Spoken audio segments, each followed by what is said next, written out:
A very good evening to all of you. Distinguished guests, respected dignitaries, speakers, partners, and friends.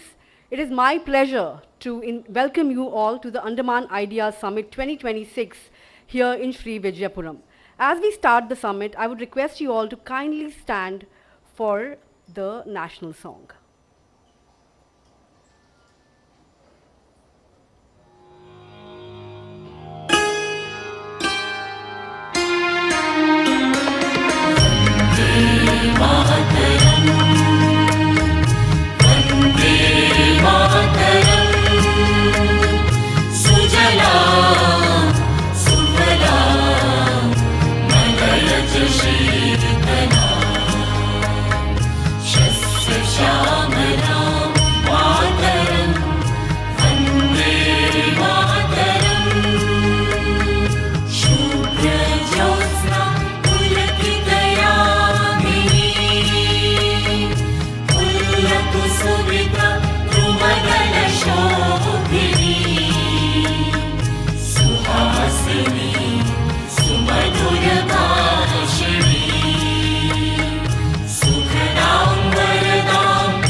Thank you, ladies and gentlemen. I would like to take this opportunity to thank you for what we hope will be a meaningful and thought-provoking evening of ideas, dialogue, and exchange.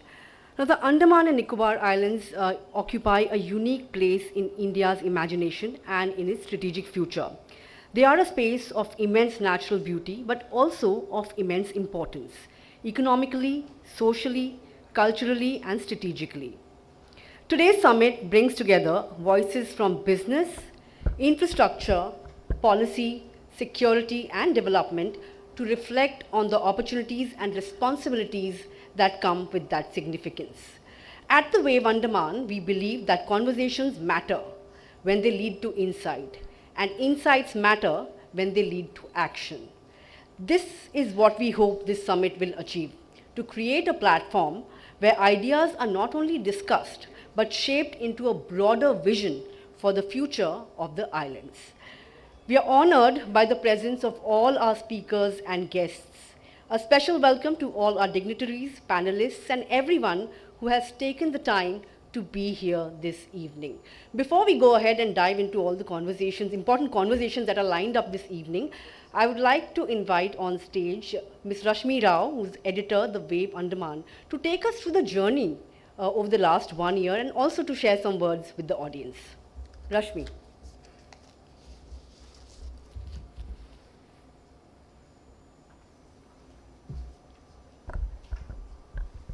Good evening, everyone. Thank you, Namita. So, the 1 year of the Wave Andaman, it's been a hell of a ride, I would say.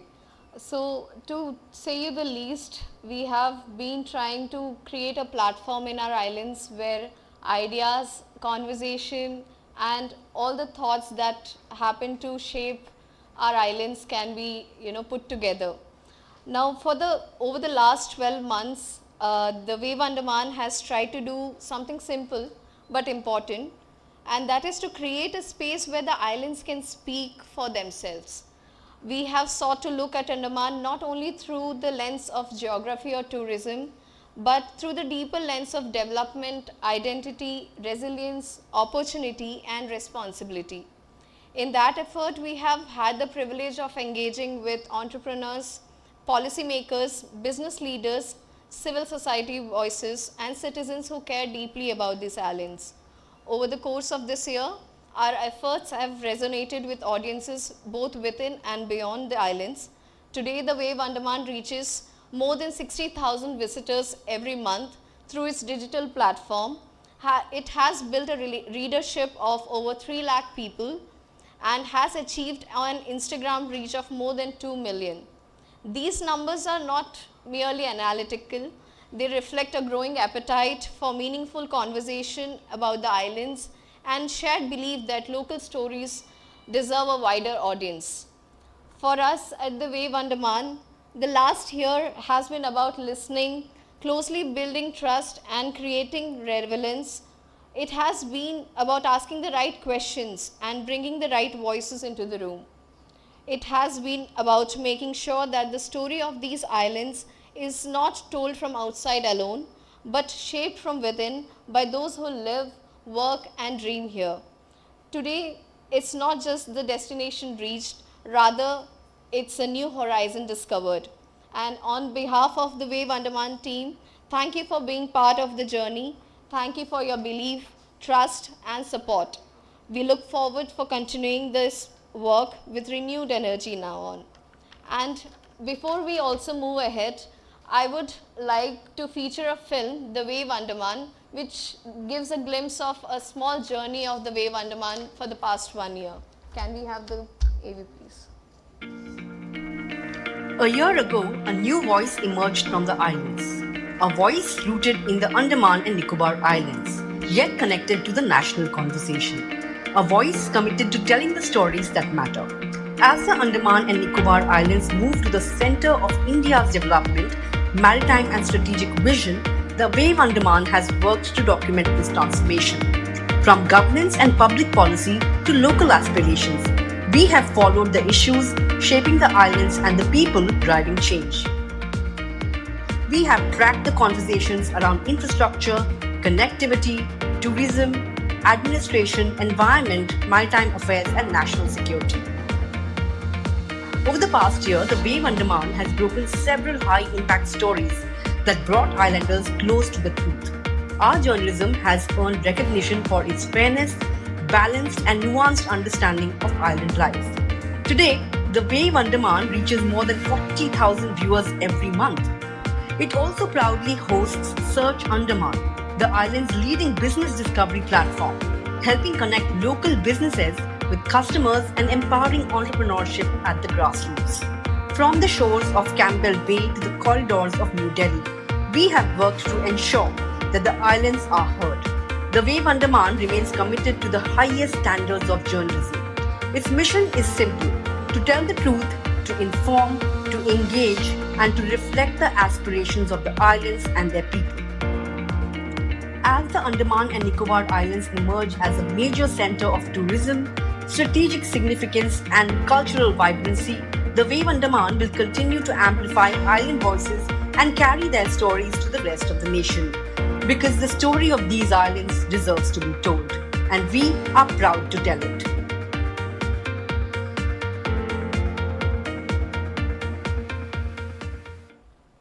Well, that was a small glimpse of what we have achieved for the past 1 year. And with your kind permission, I would also take this time to read a small message from our Honorable Member of Parliament, Vishnu Padareji, who is not unable to attend this Andaman Ideas Summit in person due to his personal reasons, but he has graciously sent a message to all of us. So I'm just going to quote him. I express my heartfelt gratitude and warm welcome to the Honorable Union Minister Shri Kiran Rijijuji on his visit to our beautiful Andaman and Nicobar Islands. His presence reflects the Government of India's continued commitment to the welfare and development of the islands. I sincerely regret my inability to be present on this important occasion due to ill health, and I convey my heartfelt apologies for all the distinguished dignitaries for not being able to participate in the program. I also express my profound gratitude to the Honorable Prime Minister Shri Narendra Modi ji, Honorable Union Minister Shri Amit Shah ji, and all the Honorable Union Ministers for their constant support and for approving several development projects all across Andaman and Nicobar Islands. As the lone member of Parliament representing the Union Territory, I have consistently pursued these matters before the Government of India, and I am thankful that many long pending demands have received positive considerations. Many among the major initiatives sanctioned are the submarine optical fiber cable project connecting the islands with the mainland, the expansion and strengthening of airport, improvement of bridges and road, new passenger vehicles for inter-island and mainland shipping, and the establishment of marine dockyard at Sri Vijayapuram. Significant progress has also been made in the education, fisheries, tourism, urban healthcare, and welfare related projects across the islands. These initiatives reflect the Honorable Prime Minister's vision of inclusive development and the Government of India's unwavering commitment to transforming the Andaman and Nicobar Islands through better connectivity, stronger infrastructure, improved education and healthcare, and greater socio-economic opportunity. On behalf of the people of islands, I once again express my sincere gratitude to the Honorable Prime Minister, the Honorable Home Minister, and the Honorable Union Ministers and the Government of India for their continued support and encouragement. Jai Hind. This was a small message from our Honorable Member of Parliament. Thank you so much.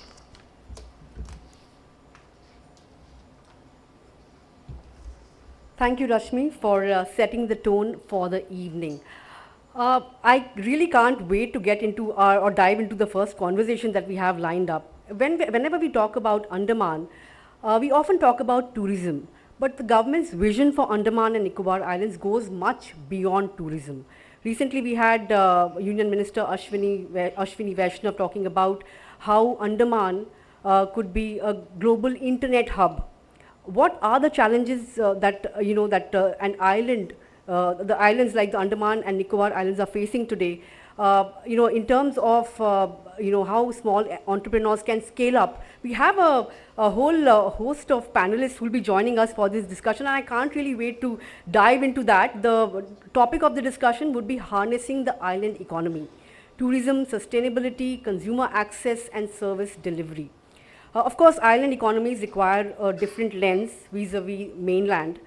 They are shaped by geography. There are challenges in terms of logistics, capital access, labor access, etc.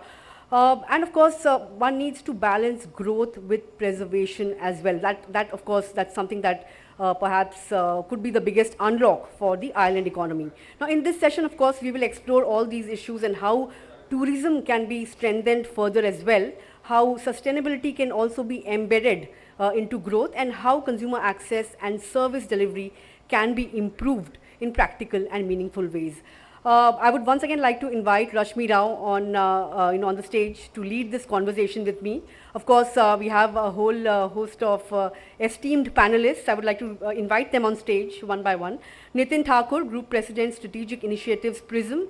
which owns and operates the popular Oyo brand of hotels, Tanveer Singh, Managing Director, Symphony Resorts, Ibrahim Jadvet, entrepreneur, Naveen Alawat, President and Head Sustainability and Decarbonization, Jindal Steel. Ladies and gentlemen, a warm round of applause for our panelists.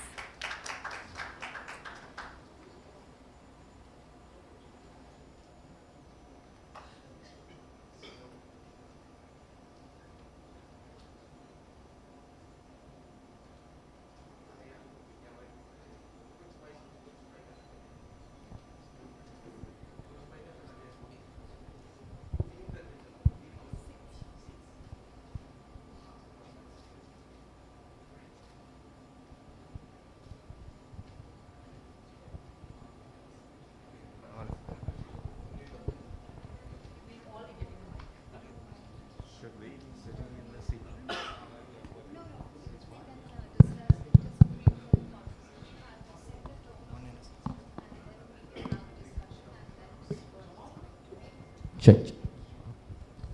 Check. 1, 2, 3, 4.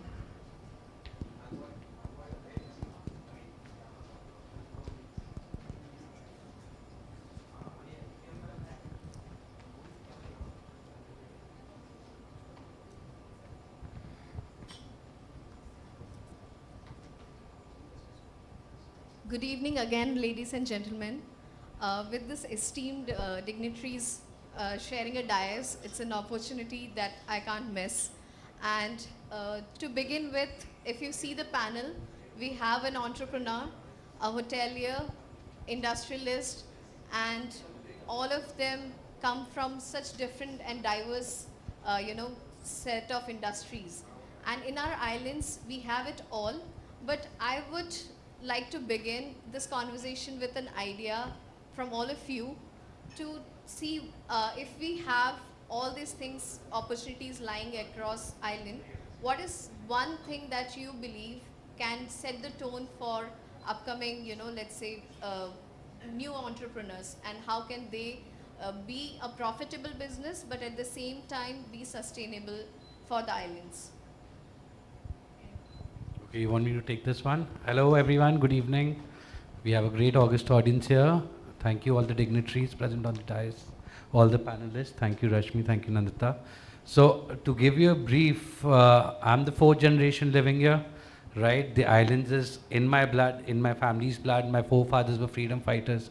I definitely did my schooling here, then my undergrad and my masters were in America and Switzerland. Definitely I took a U-turn from all of that and came in the islands because I saw this potential and the idea where this island could go.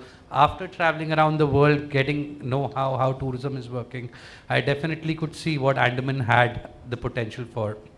And as Rashmi said, it's not about just setting the tone. The tone has been set. Now the thing is, how do we capitalize on it? There are a lot of projects lined up.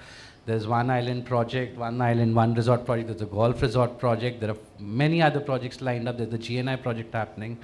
But here, where the thing comes for local entrepreneurs is, where we need to set the tone for them is we need to lay down the policy rules straight up. There should be complete clarity, no confusion, so that when they look into the paper, they know what they're investing in. From the day they ideate the idea to when they'll start, they have a timeline to it. It shouldn't be that a young entrepreneur who's thriving with new ideas, by the time he's able to get the permission, the idea is lost in translation. So yes, we need sustainability, we need rules and regulations, we need CRZ, we need to protect the environment. But on day one, these new rules need to be laid down, communicated directly. And the young entrepreneurs should be invited to all panels and policy discussions. Yes, experience is required from stakeholders from every industry, but every panel should have at least 30 to 40% youth stakeholders, because it's their 50 years from now what they are looking at. It's their future children and generation what they want to build for. So that clarity should be there. And also, if we are encouraging today, what Andaman is just missing out on infrastructure, if we want to build infrastructure, we need to realize that this is an island where cost of building is double or triple. Everything comes from outside. That's a reality, and it's nothing new because all islands face that infrastructure challenge, and that's completely okay. But to encourage and to get it to a faster pace, we need to have some kind of an incentive scheme to promote that kind of entrepreneur. Maybe, okay, you can set a limit to it, but the young entrepreneurs who you want, because island has a limitation of providing employment. How many employment can we provide by the government? There is an upper limit to it. We want, the current government, our PM is encouraging entrepreneurship. We want people to come under the entrepreneurship pool to, you know, start their own ventures, startups. So just give them those incentives, make it small, but start it and give them a clear timeline, not just they are going round and round the table. It shouldn't be that. Sure. Ibrahim, I would like to come to you as a local entrepreneur who's built a business ground up in the islands. Take us through your journey. Would you concur with what he said about laying down the policy and of course about challenges regarding logistics? Were those the major concerns you also faced, and what kind of message would you like to give to budding entrepreneurs in the island? First of all, thank you so much for inviting me as a panelist. So I was abroad for 11 years. So I'm a 7th generation entrepreneur from these islands. My family has been here for the last 100 years. I went to Canada. I did a ghar wapsi. I said, India mein jo abhi jo tarakki, I don't think the abroad can offer that. I came back and I started from scratch. I didn't join my family business. So I definitely understand the pains that, the challenge that I went through it. First of all, I would really appreciate what Tanveer said. This is the same story as an entrepreneur that even I am facing. For example, Andaman is developing in a macro level. 2014 के बाद जब से प्रधानमंत्री नरेंद्र मोदी जी देश के प्रधानमंत्री बने हैं, जितना अटेंशन अंडमान्स को मिला है उतना आई डोंट थिंक पिछले 60 साल में कभी किसी को मिला होगा. इन आपका केबल से लेके एयरपोर्ट का हो गया and a lot of other things, PPP projects, defense projects, infrastructure, highways. But these are all good in the macro level. Micro level में what happens is development एक तरफ से तो हो रहा है, but what about the actual masses, the islanders living here? अब जो PPP projects आ रहे हैं, हम लोग अंडमान वाले तो जाके नौकरी लेंगे नहीं वहाँ पे. कोई भी अंडमान वाला नौकरी तो करेगा नहीं, क्योंकि यहाँ पे business उनके खून में है. But as an entrepreneur, if they want to start something, the permissions जो है, जो भी है, there should be a time-bound frame line in which they can get all the necessary permissions. Now, for example, if I have a land, अब वो land लेके, it is an ancestral land. Now I don't know उसमें मैं hotel बना पाऊँगा कि नहीं, because वो zoning का issue है, पहले आ जाता है. अब अगर commercial के लिए apply करता हूँ तो 2-2.5 साल हो जाता है, कभी कभी 5 साल में भी commercial नहीं होता है. Then I think कि अरे यार वो PPP में तो commercial हो गया, मैं islander 100 साल से यहाँ जी रहा हूँ, मुझे commercial नहीं हो रहा है. So so that thing entrepreneurs are feeling. Second thing, जो भी development होता है, the development has to happen with a logic pertaining to the islands. For example, smart city यहाँ पे बना है. Smart city में आप सोचिए, हयात सिंह जंक्शन में there is a signal light, 100 metre में what is another signal in Dairy Farm Junction. तो what logic is there? We have 2 traffic signals in 100 meters. इससे better तो ये था कि जब पुलिस हाथ से करता था, that was much more easier in an island way. So that doesn't mean कि आप signal light अगर all cities में है तो अंडमान में भी आप signal light डालेगा. Signal light डाल के बातू बस्ती में I think there's more traffic than what it used to be before. So so these are small things. So I think all the policies, all the decisions, more stakeholders from the islands, should be involved. The Panchayati Raj institution, I'm very happy to see that the Zilla Parishad, the former Adhyaksh and the present Adhyaksh are sitting here. I think more people, we need more people like him, the politicians, the local leaders, the local stakeholders, everyone because they are the people who are on the ground. So they understand, what are the issues, what are the challenges that they are facing. So I think ये अगर हो जाने से, then I think Andaman is definitely going ahead and it's on the right track. What about the challenge of power availability? Naveen, I would like to come to you. Of course, you guys have forayed into small modular reactors as well, participating in India's energy transition. Could power availability be the biggest challenge for the islands? And how can that be tackled? No, thanks, Nandita, for the question. See, power availability is definitely an issue. But जैसे my colleagues, they have pointed out, see, power availability, we have to bring the thinking in a different way. So now, when we talk about most of the power that is actually happening in this island, it is through the gen sets and so many things. So with this, Heavy with on diesel. heavy on diesel. So, but India actually right now, if you talk about solar, absolutely reached at the peak. And if you talk about the solar plus battery, the cost has come down to whopping 3.3 rupees, right? 3 odd rupees, which is the lowest in the world. So those things can also be replicated, as my fellow panelist rightly said. I think the scheme come from Delhi, the centrally, all those viability gap funding, the performance link incentives, they are there, but it has to be penetrated at the state level, at the last mile connectivity. So the first mile connectivity is already done. Policy is there, I think probably the best in the world. Right now, our average strike rate per annum, it is like close to 45 gigawatt, right? We started with 1 gigawatt, 45 gigawatt. Though we are not comparing with China, their strike rate is like close to 250 gigawatt. But 45 gigawatt by any means is the best. So that is where I think it has to be, it has to go to the last mile connectivity now. Now the time has come where it has to go to that level. Number one. Number two, there are like this solar plus batteries. It is absolutely implementable. So at least a gen set where the cost of electricity, I was talking, the cost of electricity is like whopping 25 rupees, 26 rupees per unit. Versus 3 rupees. Highest in India. Is highest in the India, and 3 rupees, it is like already so many projects are there. So that is actually the easy, I think, quick win that we say in English, absolutely quick win.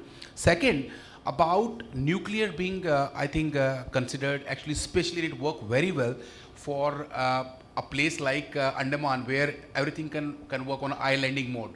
It is like one island, and you just put take example like suppose the average peak power in Andaman is, let's say, 200 megawatt. You put a small modular reactor of 200 megawatt.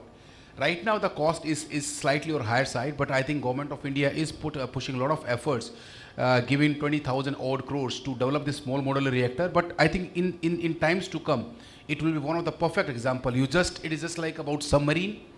Put the fuel, 200 megawatt, one fuel, and there is no explosion zone. It works very well, and 60 years it will just work like this. So I think nuclear can be a potentially be very, very cost competitive in times to come. But right now, I think the cost is very high. So when you talk about SMR, 80 crores per megawatt is way too high as compared to 4 odd crores per megawatt for solar, 8 odd crores per megawatt for wind, and close to 8 odd crores per megawatt for thermal power.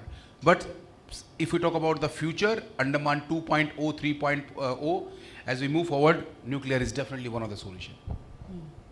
Well, coming to Nitin sir, now OYO happens to be one of your franchise where you take a lot of pride in, and we all have heard about OYO, and OYO happens to be someone, any local person, anyone who would wish to travel, they can book in an OYO and can stay. But you have also moved in sector where luxury hotel brands are also part of it, OYO now. Now coming to the tourism part in islands, we for the past few years, maybe post COVID, we have been seeing a lot of homestays coming up. A lot of small businesses coming up where they are converting their own piece of land to a small resort, maybe not a big resort, but a small staycation kind of a setup. Now, though it is not exactly the same as OYO, but the idea behind it is probably the same. And one complaint that most of the mainlanders do for Andaman is it's easier to go and have a vacation in Bali than to come and fly to Andaman and Nicobar Islands. Now, what is your thought on it? How we can encash on this kind of a setup in our islands, and with your expertise, what do you suggest there? Thank you, and thank you for framing it well. Pleasure to be here in front of all of you. This happens to be my first visit to Andaman, and the history is all around, and it's so pristine. And you're right, I've also been guilty of actually having to travel to some of the Southeast Asian ones. It's just they're just more mainstream, and that's perhaps where some of our lessons lie, right? But before I answer this comprehensively, I have to give context of this company. I know most people in the room have heard of, but don't know what stage it is at, and the experiences we've learned not just from India but outside India. So today, this company, which we have rechristened to Prism, just to signify the fact that we now 35 plus hospitality brands. So we are sort of one of the perfect examples of new age companies, which is making in India for the world. We'll be one of the largest business to consumer global brands to emerge out of India, all our brands combined. We are in 35 plus countries. While most of our technology and work gets done in India, but about 80% of our revenues are coming from outside India.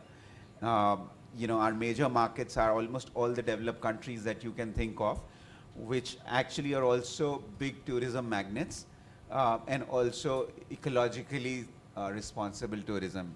So be it US, many countries in continental Europe, Southeast Asia, Middle East, even Australia, and so on.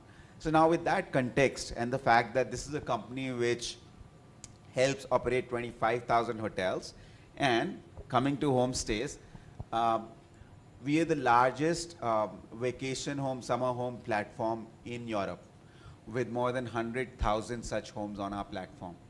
So we've actually seen, we've had a lot of experience in coastal town and islands homes, whether it's in Denmark coast, on the Belgian coast, on the Croatian islands and so on. I think there's a lot more that can be done. We've started that initiative in India as well. So in Denmark, we have this company, this brand called Dance Center, which runs a lot of vacation homes. We've brought that concept to India now. We've started with Goa. Perhaps it's time to also explore bringing them into places like this. The important aspect would be something that you guys started off with, which is while all this happens, how do local entrepreneurs and local economy benefits, right? So I think just 2-3 things I would say. An island is not just a landmass with a beach. The whole economy is very different. The costs are very high. There's only so much load that it can take. So I think the 3 things that we can learn, because it's just early days for Andaman as far as tourism is concerned, is to focus on high yield customers. Don't go for volumes, right? A mainland city, for instance, for us, can accommodate the 12,000 beds in just one night. If you think about it in comparison, I think Andaman last year had just 12,000 international tourists throughout the year, right? And we also have this thing that you have now affluent Indians going out to international destinations.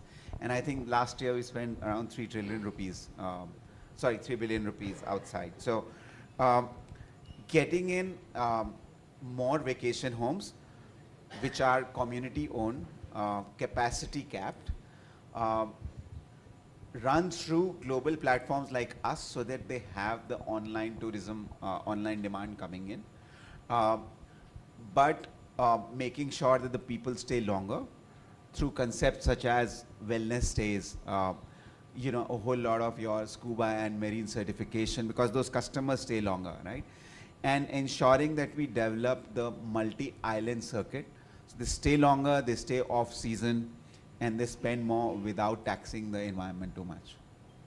Tanveer, what are your thoughts? How can one really increase the yield per customer? Because the government is also trying positioning Andaman as value driven and not volume driven, right? So, as somebody who has a resort, a luxury resort, how would you look at increasing the yield per tourist? Okay, so we are talking about value creation here. Yeah. So as Nitin said, I'll pull a little bit numbers out. So we saw increase of 120% increase in our domestic arrivals. We were sitting at 350,000 tourists. We got 7 lakh tourists the following year. We were all very happy clapping, domestic tourists. But international arrivals only had an increase of 10%. We grew from 10,000 to 11,000, right? Now, you have to identify your yield per customer. A tourist visiting Maldives, a yield per customer is, let's say, 3 lakh rupees. But yield per customer visiting Andaman is 50,000 to 75,000.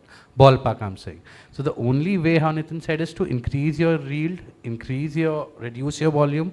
Again, where we lost on the yield was our international client. We need to definitely identify what's the problem that the international tourism didn't grow at the desired rate what domestic took a jump at, right, definitely we will see our yield going up with projects like, we have a very nice project coming up called the Rangachang Golf Village, which has a 18-hole golf course, convention center, everything. There's a new upcoming project also which is called the Goodwill Estate, with the consultants and the department is deciding. So, but the whole idea with the project should be to focus on wellness and medical, so that we remove the seasonality part from our business, right? We don't want an off-season. With wellness and medical tourism, something what Singapore is doing, or Malaysia is doing, or Turkey is doing, we need a year-round period, and we need to give people a reason to come to Andamans. Not everyone will just come, you put in 10 hotels, everyone is doing mice weddings. That's not the type of client you want, that people come in for 2 days, destroy the place, you know, increase your waste, you're not sustainable anymore. You don't need that. So you need to give specific projects, identify them, especially like golf has a reason to come, wellness has a reason to come, medical has a reason to come. And definitely we are working along those lines, but it needs to be encouraged on more platform. And especially today, a destination like Port Blair, which is becoming more like a transit place, needs like a medical or wellness or something to anchor it, and not like a bunch of 10 hotels which is just doing mice and weddings. And secondly, I'm telling you, I'm very happy that the government, ANETCO, Niti Aayog, is putting out nice projects like these. They're giving out, auctioning nice parcels of land.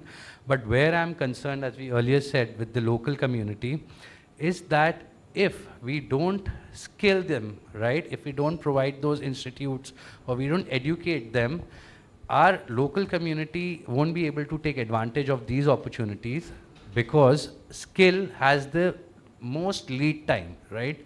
To create skilled people, you have the maximum lead time. So if we start today, then only our local population, our local youth will be able to participate in the growth story of this. So alongside these nice hotel projects, we do need an international class, a gold class hotel management institute, finishing institute, a medical institute. That helps our local community also to grow along with these projects. Now, as Tanvi said, you know, we are on the right path. It's just that we are slow probably. And you also picked up on the off season that happens to be our pressure point, you know. Ibrahim, I'll come to you. How does other businesses suffer due to off season? Because we have always spoken about tourism being affected by off seasons, but nobody thinks about a lot of other businesses get affected by the same. And that's a micro tourism effect, but it in the ground reality, it's a something affects each and every household in our islands. So what will be your thought on that?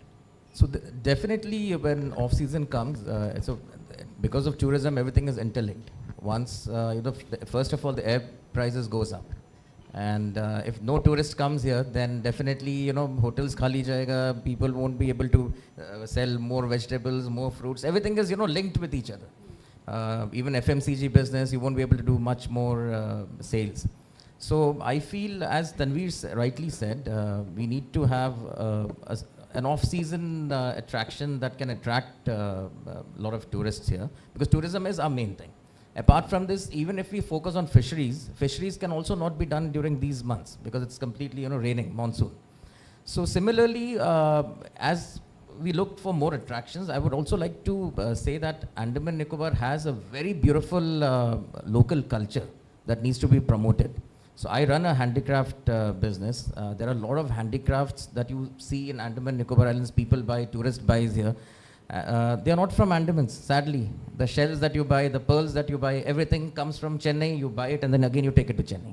So we need to, promote local artwork, local handicraft. You go to Mayabandar, you see the Karen community over there. You go to Nicobar, you see the Nicobaris, the basket making, the boat making, the miniature models.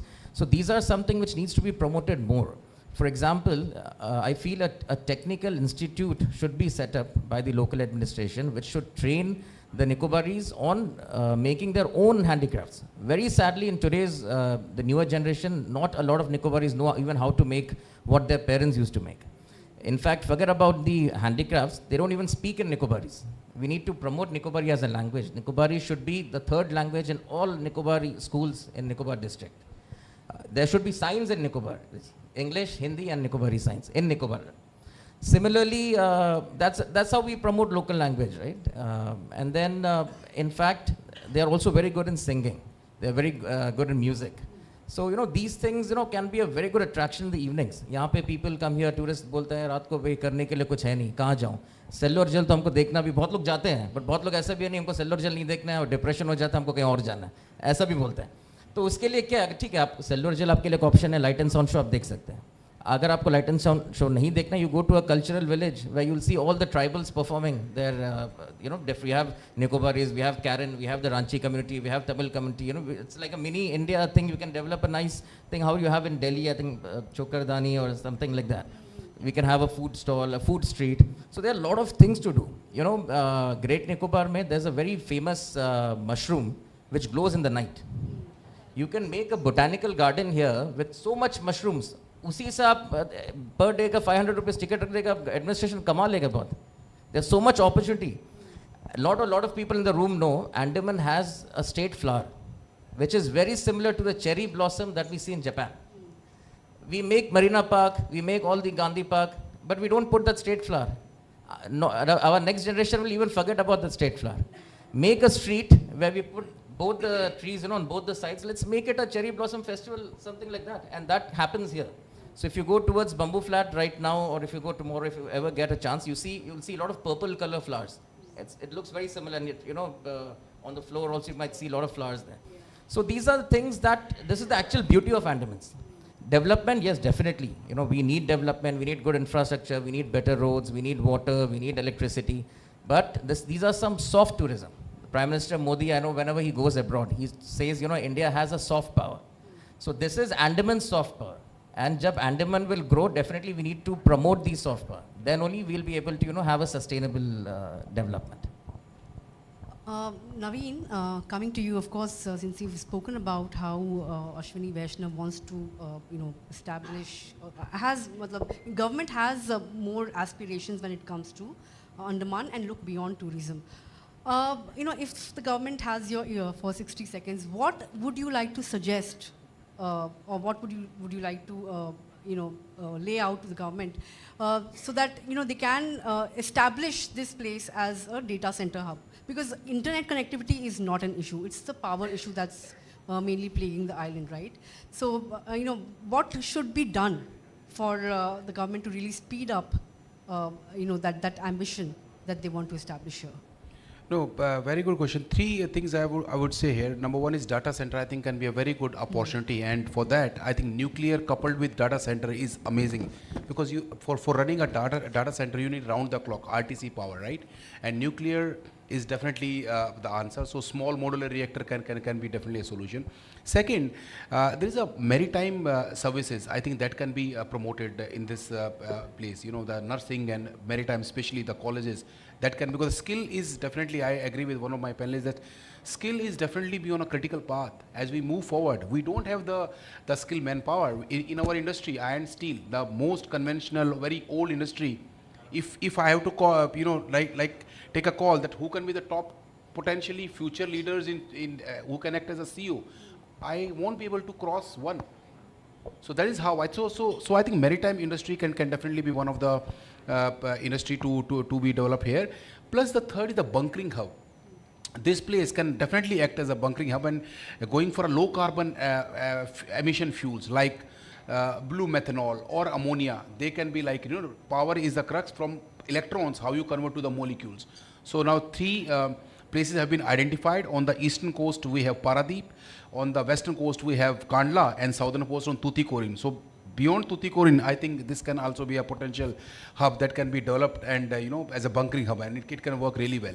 So that is how I think we have to the growth in the island has to come apart from the tourism and the service industry, and as a data center can be I think future opportunity for this island. I think with all the audience here and with this one session, let's say this is the beginning of such ideas, with very young minds sitting in. This can be an opportunity for them to retrospect on their ideas, and maybe who knows, in coming days we might have a Andaman Blossom Festival happening in our islands, or maybe a data center, coming up with some ideas with energy being sustainable, backed up energy. So I think this can be a nice initiative, and we are setting that stone as the idea summit, rightly intend to. So I think thank you so much to all of you, and with this all suggestion, probably we'll take this all as a way forward from here on. Thank you so much. Thanks a lot for joining in. Thank you so much. Thank you. If I was to just say what he suggested in 2 words, right? The attractions, Instagrammable attractions is the way, right? Of course, that's the in thing. Hold on, gentlemen. I would like the CEO of the Wave Andaman, Anamika Karati, to please come and present our esteemed panelists with a hamper.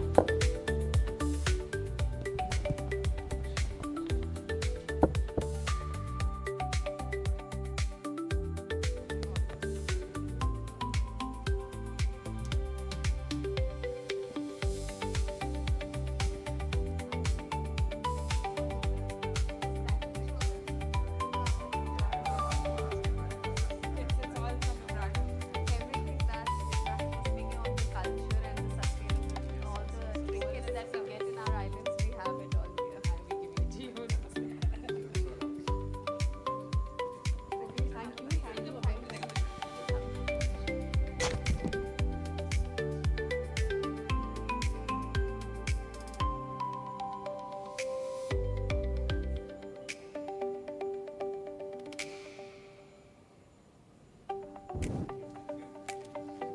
Thank you so much.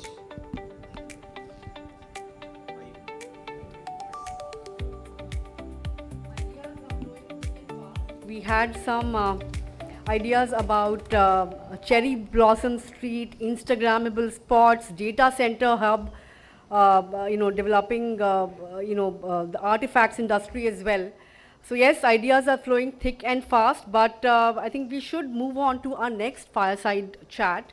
A very important conversation. The theme would be strategic infrastructure, maritime connectivity, and indigenous capability building. So we move from consumption to the manufacturing side. Infrastructure in a place like the Andaman and Nicobar Islands is far more about roads and ports. Of course, we've already spoken about hospitality and so on and so forth. It is also about resilience, access, supply chain, strategic mobility, and the ability to build local capacity for the future. Of course, our esteemed panelists also mentioned the cost factor and accessibility factor. So a lot of challenges are there. But, of course, we will be having our panelists come in and discuss more about the manufacturing side. But let me invite Deboshi Chaki, who's a senior journalist, on the stage. In fact, I would like to say why Deboshi has agreed to come and conduct or lead these important conversations. Now, Deboshi's association with the island is a deeply personal one. He grew up here, he completed his schooling from here, and I think he has great affection for the islands even today, and his relation with the islands remains as strong as ever. And it's this enduring affection for the islands and his keen interest in the future of the islands that has brought him here. So we also have an outstanding panel for panelists for the discussion that he will be leading. Captain Ujjwal Vasudeva, Senior Deputy General Manager, L&T Precision Engineering and Systems; Sumant Alawat, Chief Executive Officer, ABJ Shipping; Devki Nandan, CFA Whole-Time Director, JSW Infrastructure; Chairman, Indian Maritime Center; and President, Indian Private Ports and Terminal Association; and Captain Milton Asir, Deputy Conservator, Marine Department, Chennai Port Authority. May I request our speakers to kindly take the stage, and with that, Deboshi, the stage is all yours.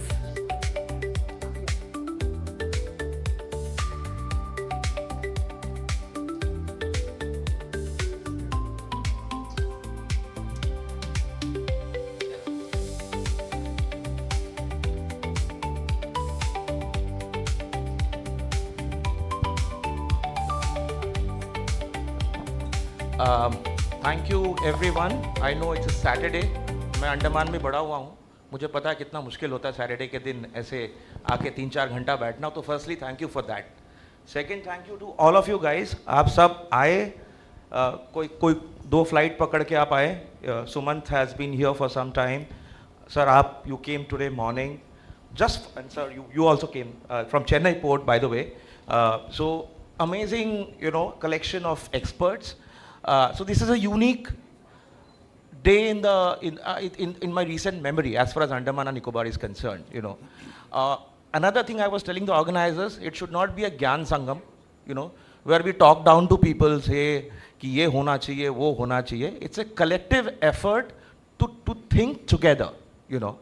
A lot of people in the audience will have far more deeper understanding of the nuances.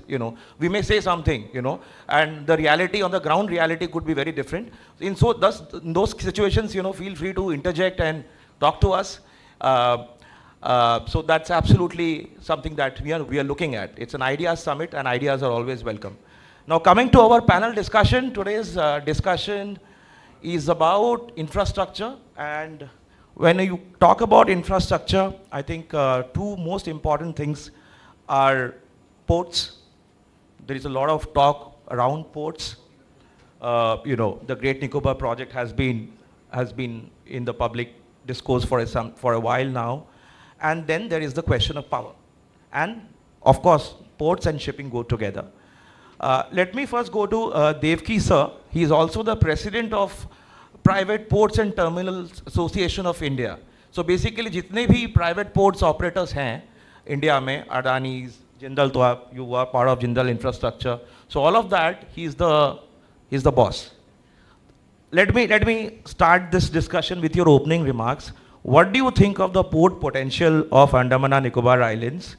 And draw from your experience, if hypothetically speaking, there was to be a port, there is a port in Great Nicobar in Campbell Bay. क्या लगता है? What kind of business opportunity do you think there is? So good evening to everyone who has come and spending their valuable time here. And first of all, thank you to the organizer to invite me here to speak. And before I answer directly to your questions, I also want to highlight a little bit about India, where we are in India. I think it may take 1 or 2 minutes more, but then it will be very relevant about speaking about the micro and the fundamentals of India, and then I'll come back to the Andaman Nicobar. It's very important to understand because they are co-linked and they are related. So if you see, if you compare the developed countries, which are called G7, the recently G7 summit is also there, and there are E7 countries which are emerging countries. So in 2023, so the G7 countries had economy of $46 trillion and E7 is 31 trillion. So we are quite far behind. But by 2050, the G7 will be 69 trillion and the emerging country will be double of it, almost 138 trillions. So basically the emerging country like India is growing much faster. And if I say about the purchasing power parity, which is very important in the entire context of the global scenarios, so the China will be almost 20% of the entire world. India will be second, which will be 15% of the entire world's GDP in PPP will be India actually. So it's huge, and the EU and then US will be 12%. So to cater that kind of economy in 2050, it requires huge infrastructure. I mean, really something which is very big about it. And if you see, there are a lot of other fundamentals in India which we have. For example, consumption storage, everybody talks about it. So India is powerhouse of the consumption. So in FY23, we have 3.4 trillion consumption. 28 we have 5 trillion consumption, and 30 we have 6 trillion. We're going to have $6 trillion of consumption, internal consumption, which I'm talking about. It's huge. Then we have very young and youth population. The future entrepreneurs will be from India. Today also many of the Fortune 500 companies are from India. And then technology, if you see the fintech, 6G and semiconductors, almost 50% of the entire world's digital payments are from India alone. So the entire world is one side, India is one side. And then almost 170 million demat accounts we have. Not that much population of entire some countries have. That much demat accounts we have. So what I'm trying to say, and then of course on top of that, we will be in top 3 countries by GDP wise. Our GDP is also doing very well. And the investment grade rating, India is now the upgrade happened in S&P also. So if you see it in our India scenario, as a country level, will be going forward, will be in number 3, number 4.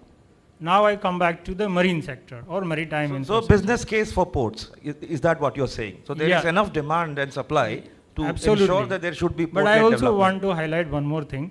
If I see in where we are in marine sector, infrastructure sector as a country, and then there is a scope for what the Andaman Nicobar can do, add into that one. So if I give 2-3 indexes, so within the competitive index, we are at 41 rank actually, and logistic performance index, we are 38 rank in India. And then shipbuilding, we are 16. Then liner connectivity, which connects to the cargo, we are 16. Means we are much far behind than for this sector actually. And that's why the India Maritime Vision 2030 came, and the Amrit Kal Vision 2047 came. So all these are extremely good. But then what we need now? We need mega ports to improve from this level to go to the number 2. How many megaports do we have right now? Right now we have none actually. None? Yes. Acha. So the answer lies there. If you want to be superpower, we have to go through that channel, which China did it. And then, of course, we almost about 90% of our cargo is transshipped in Colombo and Singapore. Now imagine that our cargo is going to Singapore. And the Singapore and Hong Kong, if you see the history of them, has come through the container cargo. Actually, So we have to first send to Singapore, and from there, so that's the hub. Absolutely. Acha. So Okay. quite a lot goes to the Singapore and. So why all is these that we places. have not been able to build a So mega that's where port? the Andaman Nicobar is coming now. Acha, That's okay. the Alright. story which I am trying to say today evening, that all people who lives here should have been proud of.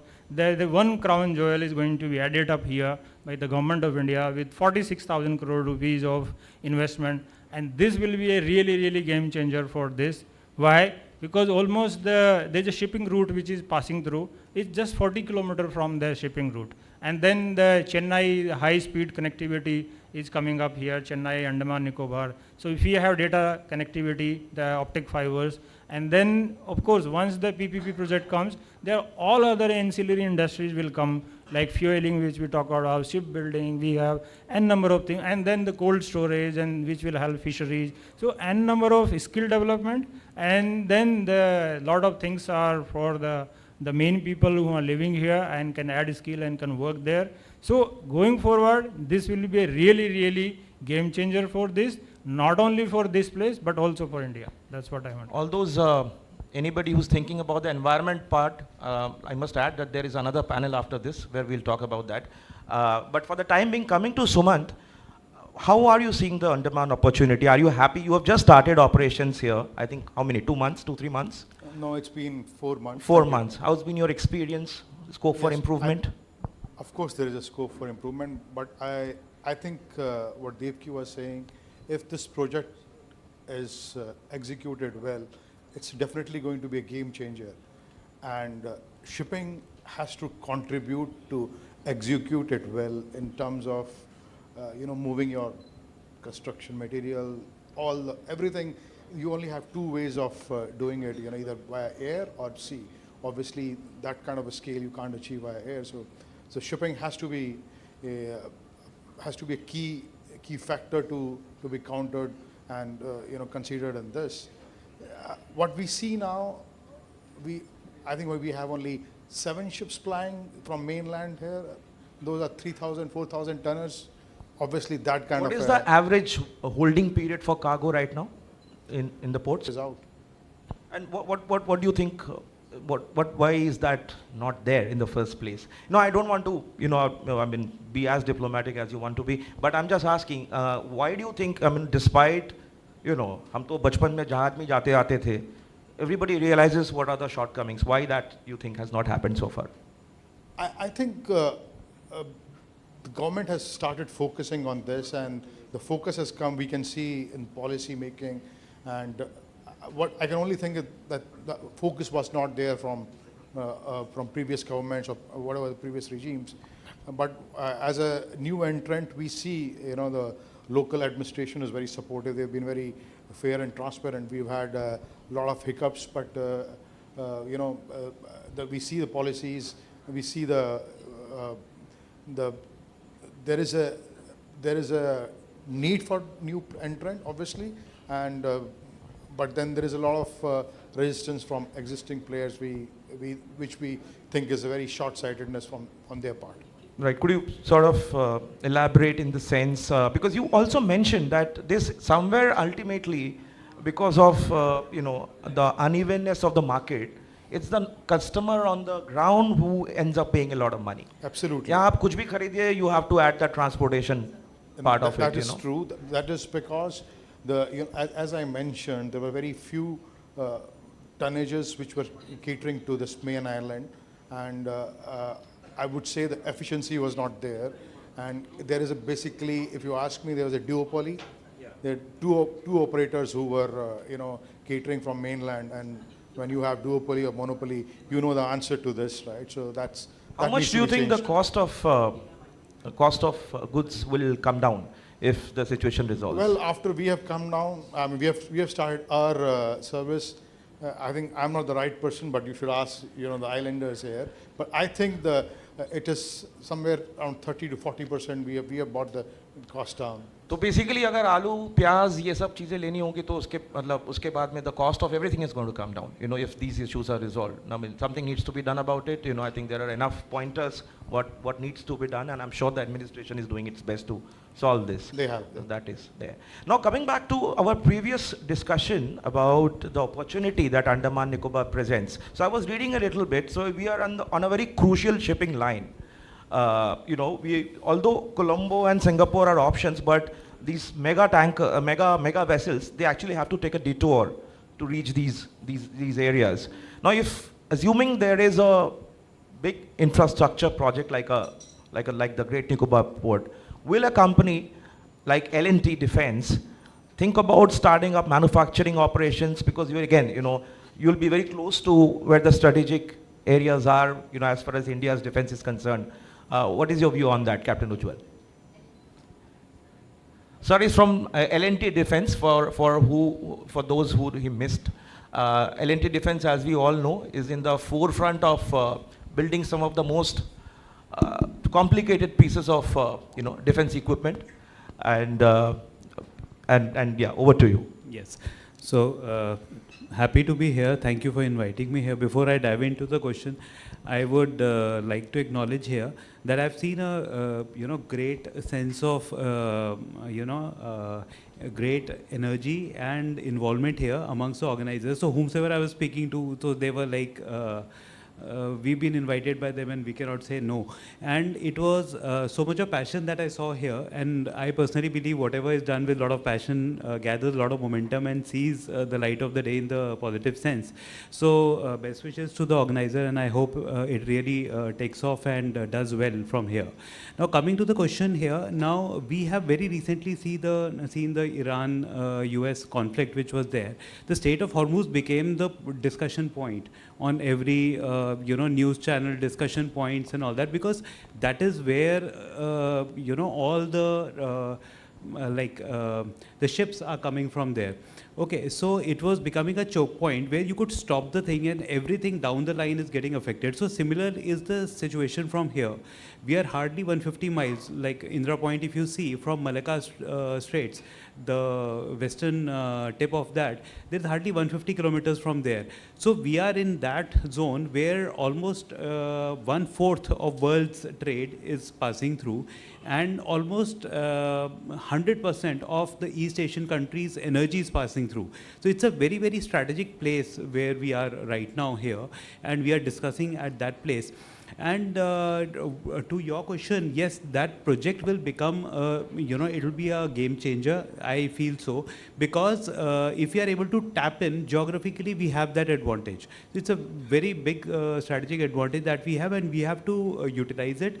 Maybe we are a little late, but never so late, I would say. And as regards to L&T being a party to it, so L&T Precision Engineering, which is taking up various projects for the defense, which requires developmental as well as manufacturing and other projects. So we are happy to partner for the country, increasing the capability wherever we can, contribute to the best to our capacities and capabilities.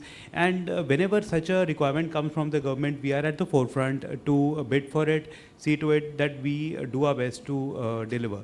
So coming back to the point here, I feel that what we need here is that we have the demand is there. We have to see how we fulfill that demand. So it may be deep water ports where the merchant vessels can come and they can dock. The repair support, if the one which we can give it to them, I am slightly more inclined towards that because I am an engineer myself, and see to it that we have a faster turnaround, which he just mentioned, 24 to 28 hours, and we have to cut it down. We have to cut it down drastically. What we see right across what is happening in Singapore and Sri Lanka, I am sure we will be able to replicate it, we'll be able to do it, and we'll be able to do it better, and opportunities are there for us to grab it and take it on. So that is How my many take. jobs you think something if L&T sets up a facility? I know this is a very, very up in the air question. I'm fully aware of it. But in general, could it sort of create a sustainable sort of a platform where children, might find employment after a point? Yes. So to that question, there are two aspects to it. One is the direct jobs which will be there. So at the time of construction, at the time of facility development, there will be some jobs which will be created where people will be involved in getting that thing going. The second part will be in sustaining that. So there will be jobs which, with respect to port services, with respect to the repair services, that is like we'll require welders, we'll require fitters, we'll require people who can run the port services, we'll require project managements, we'll require the logistic services to that. So a lot of indirect jobs will get created for it. And I feel in my like ballpark, what we are looking at, I think 6,000 to 8,000 jobs can get created if we look at all these services combined, because I am taking it sector by sector. Each sector divided equally also will come to that number. Now coming to Captain Milton, sir, if you could share some nuggets of your insight from Chennai port, and if you compare with where Andaman right now is, what are the key takeaways for the port and shipping sector here? Yeah, I come from Chennai. You can use mine now. So as you all know that I'm coming from Chennai port, so to give a little bit of insight like what as port authorities we are doing. We come under Ministry of Shipping, and so the last few years, like maybe we say like last 10-15 years, we not only looking at how efficiently we are working, we are also getting to partner with other stakeholders. For an example, to tell you that this just about a question which was discussed, that why it is taking so much time to discharge our load here, and what's the turnaround period. So what is happening is that SCI is our government company which was there. Last 3 decades we did not add any more vessels. The fleet size was the same. In fact, it was reduced. Now currently the government of India has given certain initiatives where we are partnering, like SCI, Conquer, like some. How many new ships are coming, you feel? Yeah, so we the strategy is around till 2047 we are going to acquire some about 59 vessels, and the On what class of vessels? this is all container vessels, different sizes we are coming up. So therefore this question where connecting Andaman to Chennai kind of would be a solution to it, to bring down the cost, because when the government of India comes in, definitely the bigger chunk of that capital that would be taken by the government. So therefore definitely this cost will go down. And also the main part is because even the port authorities are going to be partnering into that. It would be definitely keeping a good accountability on those, how it has been operated, so that is also going to be a big takeaway. Also, since you're from Chennai ports, I want to ask you a very, very key question, because we are discussing ports here. What's been your understanding of the ecological impact? You run ports, many ports. I think there are how many ports under Chennai port right now? Overall, I think more than 5. I mean, No, with government there are 12 ports. 12 ports. Okay. What's been the ecological impact? Do you think it's completely destroyed the ecosystem around it, or it's kind of exaggerated, this notion? See, certainly, it would have some impact, but we cannot straight away say that there wouldn't be any impact. But we need to, these are some things which we need to look into it, a country like India, where because maritime presence is not a presence locally, it is making a presence in globally. So therefore, any, these decisions would have certain impact, but then we have to take this bullet. Keeping in our country is development, growth, job, all those things coming into place. And now, especially the construction business, like, ship, this is something which is not a local market, it's a global market. And therefore, we should get into those space, otherwise we will be loosed out. And creating such a space here, which is very centralized in the Bay of Bengal. So, strategically, it is a very good, geographically, it is a very location which would really be an advantage for a growing India.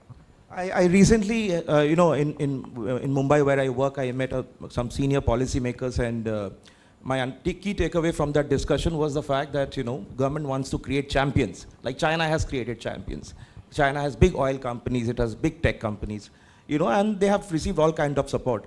Now, if India were to do something like this, do we have enough players, domestic players, who can take up these challenge? Can we build a megaport? Do we have the expertise? I want to ask this to Devki sir. So the answer is yes. So just to give example, like Adani is the biggest, so they have created almost, they are handling 400 million tons of cargo. Can JSW also handle? And then the second number is JSW. We are handling 120 million tons of cargo, and we are already operating in 10 ports and 3 greenfield ports which have been made from the scratch.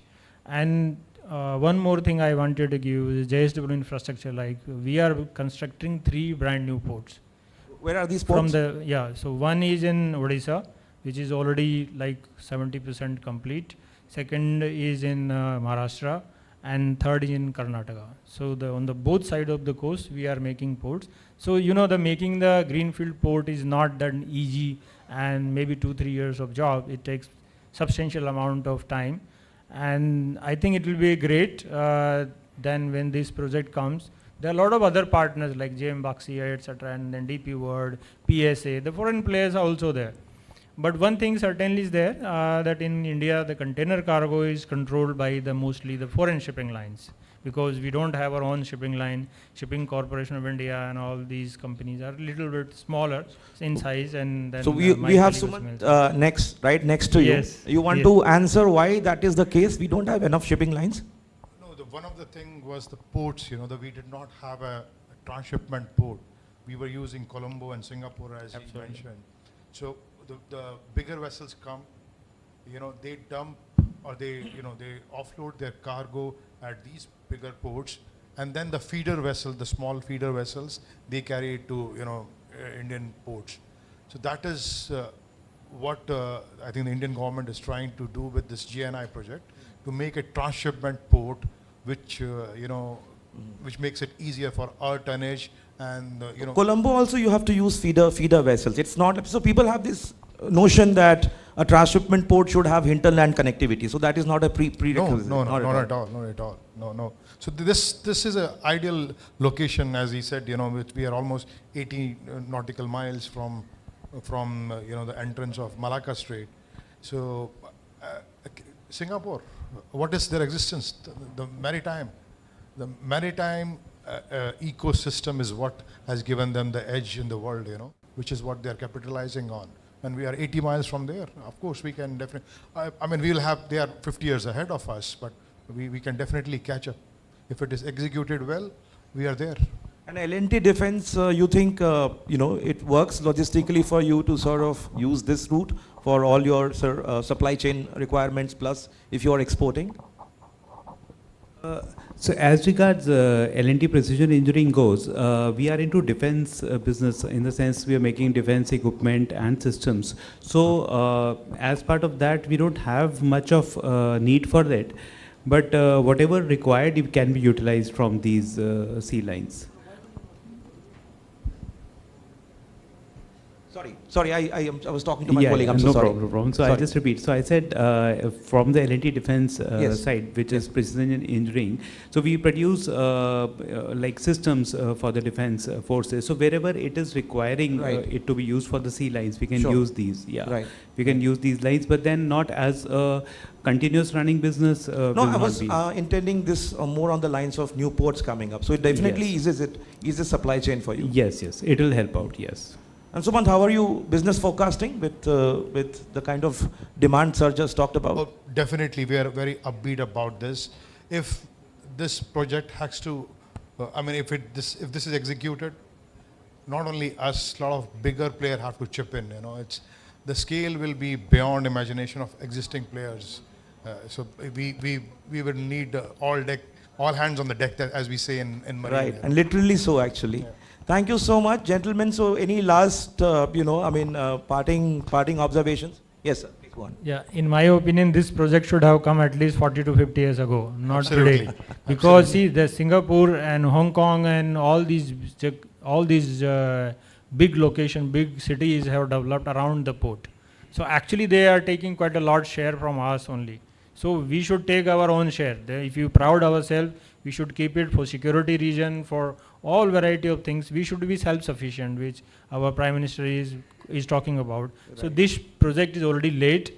And one more point which you have added is about the environment. I think is quite a lot exaggerated. It's not that much that, yes, some small amount will always happen, but there are now technology available. There are almost zero damage to the environment. These kind of precautions, measures, technology already available. Let me ask you a little controversial question. How do you deal with controversies around your projects? There are always political stakeholders, asking you to do this or that. How does a JSW group or a APJ you had to deal with a lot many trade unions? I don't know what is the current situation of the new government in Bengal. Well, of course, the things have changed. So-called parivartan has come. So it's a part of the business. I know. I think we all grew up in this ecosystem. We learn to survive. That's what we Indians are best at. So I think when the ease of business comes, everything grows. Not only us, the community, everybody, the end consumer gains it.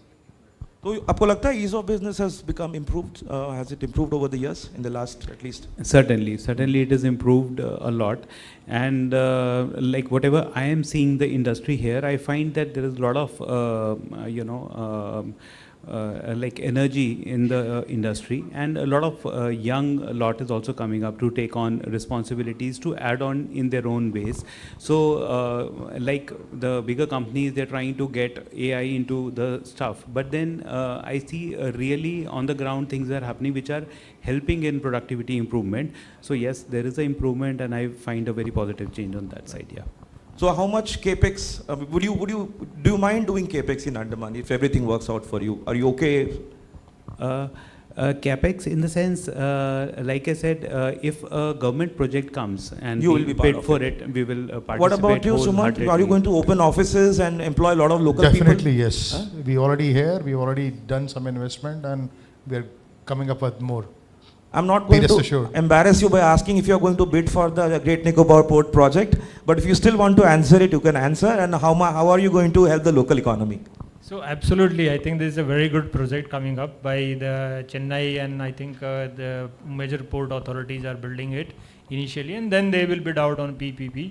So we are one of the largest PPP operator in India as a port. So it's definitely a very good project for everybody, and I'm sure the local population for job, employment wise, it will be phenomenal progress. I mean, yeah, I think the local population also realizes that we have to start looking beyond the government sector for livelihood. Thank you so much, everyone. Thank you on that note.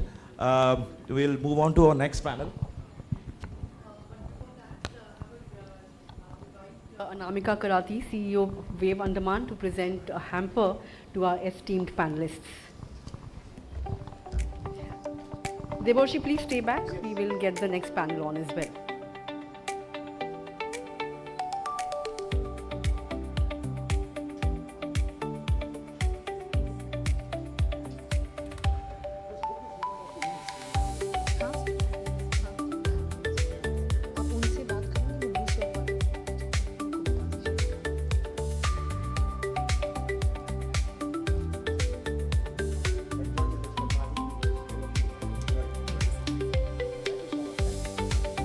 Thank you for a very, very insightful discussion there, Deborshi. But let's quickly move on to our next discussion as well. Sure. The next discussion then, we've already touched upon the changing geopolitical order because the US-Iran conflict extended for more than 100 days, mind you. So it's only pertinent that we discuss internal security, India and the changing geopolitical order. For that, joining us this evening are Tuhin A. Sinha, National Spokesperson, Bharatiya Janata Party and author, Rami Desai, Distinguished Fellow, India Foundation, and Gaurav Sawant, Senior Managing Editor, India Today Group.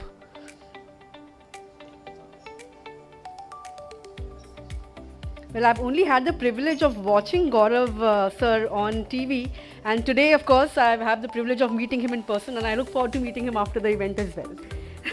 Look forward to a great discussion. Deborshi, the stage is all yours.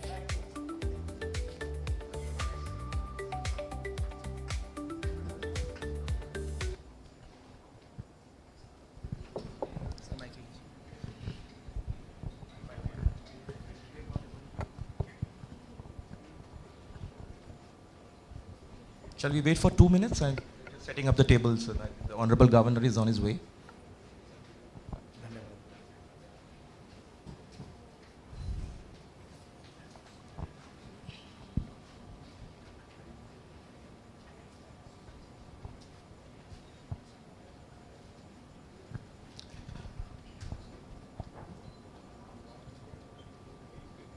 Thank you, everyone. I hope all of you enjoyed the last discussion.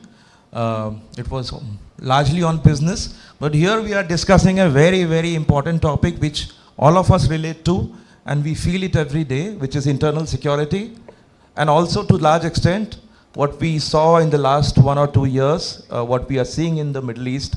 Thankfully, it has resolved for now. What we saw with Pakistan. So we have very, very esteemed security experts who are going to talk about these challenges that our country faces in the through a lens of Indo-Pacific, Bay of Bengal, Andaman Islands and the India's eastern seaboard. Let me start with Gaurav. Gaurav, you have been a security journalist for how many years now? 30 years? About 30 years. What has changed? Has it become good, bad, ugly? And when you look at Andaman, as a security threat, how do you feel? तो दुनिया की अगर दृष्टि से देखा जाए तो इस समय आप जहां देखें वहां युद्ध चल रहा है। रूस और यूक्रेन के बीच युद्ध जो मैं 2022 में कवर करने पहली बार गया था वो और भीषण हो गया इस समय। पिछले 2 दिनों में जिस तरह की बमबारी हुई है वो बहुत जबरदस्त रही है। ईरान इजराइल की लड़ाई अभी अगर सीज फायर भी है लेकिन खतरा यह है कि किस दिन और भड़क जाएगी। तो war is becoming very uncertain. It can get triggered anytime. We also Pahalgam and then Operation Sindoor undertaken by India. And before that in 2020, we reported Galwan and post Galwan Operation Snow Leopard. The situation remains extremely volatile. अगर भारत के परिप्रेक्ष्य में बात करें तो भारत हर मोर्चे पर जैसे जैसे भारत की सामरिक शक्ति बढ़ेगी हम हर मोर्चे पर घिरते जा रहे हैं. खतरा पाकिस्तान बॉर्डर पर भी है, चीन बॉर्डर पर भी है. रामी बेहतर बताएंगी कि किस तरह से पूर्वोत्तर में आपका नेपाल का बॉर्डर, वहां तुर्की और विदेशी ताकतें जिस तरह का पैसा लगा रही हैं आपके बॉर्डर, वो ओपन बॉर्डर है, वहां पर खतरा बड़ा हो रहा है. बांग्लादेश का बॉर्डर बड़ा खतरा है. म्यांमार का बॉर्डर, हथियार तस्करी, वहां से हथियारों की तस्करी, ड्रग्स की तस्करी, ह्यूमन ट्रैफिकिंग, वो बड़ा खतरा है. बांग्लादेश का बॉर्डर एक और बड़ी समस्या है. तो आप ये देखिए, आप हर बॉर्डर पर घिरे हैं. इन समस्याओं का समाधान कहां पर है? जहां हिमालय में समस्या है वहां हिंद महासागर में उसका समाधान है. ये आपने स्ट्रेट ऑफ हॉर्मूज को देख लिया, जो चोक पॉइंट को कंट्रोल करता है वो आपके देश को डिफेंड करेगा. और यहां मलाका स्ट्रेट एक चोक पॉइंट है जिसको आप डोमिनेट कर सकते हैं. Sorry, Rami, you want to give some insight into... So I'm asking this question for a very personal reason. I mean, you have covered Northeast extensively. और हमने देखा है अंडमान में narcotics is a big problem. You know, we are part of the Golden Triangle route. I think all that gets produced in Myanmar border side, and I've worked in the Northeast also. Why, you know, the frequency of that is going up? Are there some external forces involved, or the industry itself has evolved so much? I think your mic is... Now? Yeah? Much Yeah. better. You know, I have to agree with Gaurav that we have a situation that is brewing that we haven't seen for a very long time. Unfortunately, the problem with us is that for majority of our post-independence mindset, we focused on the northwestern frontier. The northeastern frontier has not been studied. We don't have scholarship on it. We don't have that kind of intelligence on it. And it's a very complex frontier. You know, you look at the kind of inter-ethnic rivalries you have, affinities you have, transnational ethnic boundaries they traverse. And to say the least that you have 1,643 kilometers of porous borders with Myanmar, not counting Bangladesh and the maritime border. Now you asked me a question of narcotics and everything is linked, and this is something that I really like. Our honorable DGP sir is also sitting, he's just joined I think a couple of weeks ago. So I'm sure, This is straight his department. So I'm sure he'll add to what I'm saying, but the specific problem that you've asked me about narcotics, and it's very difficult just to talk about that because everything now is interconnected. It's very difficult to look at things, solo. But after the ban of poppy cultivation by the Taliban 2.0, they found a ready-made supply chain in Myanmar. Myanmar was in a state of conflict. A lot of the EOs controlled a lot of the areas. Therefore, poppy cultivation became easier. But it's not just about poppy cultivation, it's also about synthetic drugs, which does not require any sort of climate, any sort of climate or any sort of vast pieces of land. So you can grow them you can make them in laboratories. I think many of us watch Breaking Bad, so they know amphetamines and how to... Methamphetamines. It was 2024 end that the Indian Coastal Guards caught $4.3 billion worth of methamphetamine yaba pills in the Andaman Nicobar Islands. You see trawlers coming, maritime waterways being used to transfer this apart from land borders. So to answer your question in the brief time that I have, Myanmar is in a state of conflict. It's controlled by multiple ethnic armed organizations to fund the kind of conflict that is going on and that's going to continue going on. And you need this kind of money. UNODC estimates, and they only take in account of 10% of what is caught, it to be about $40 billion, and that's only 10%.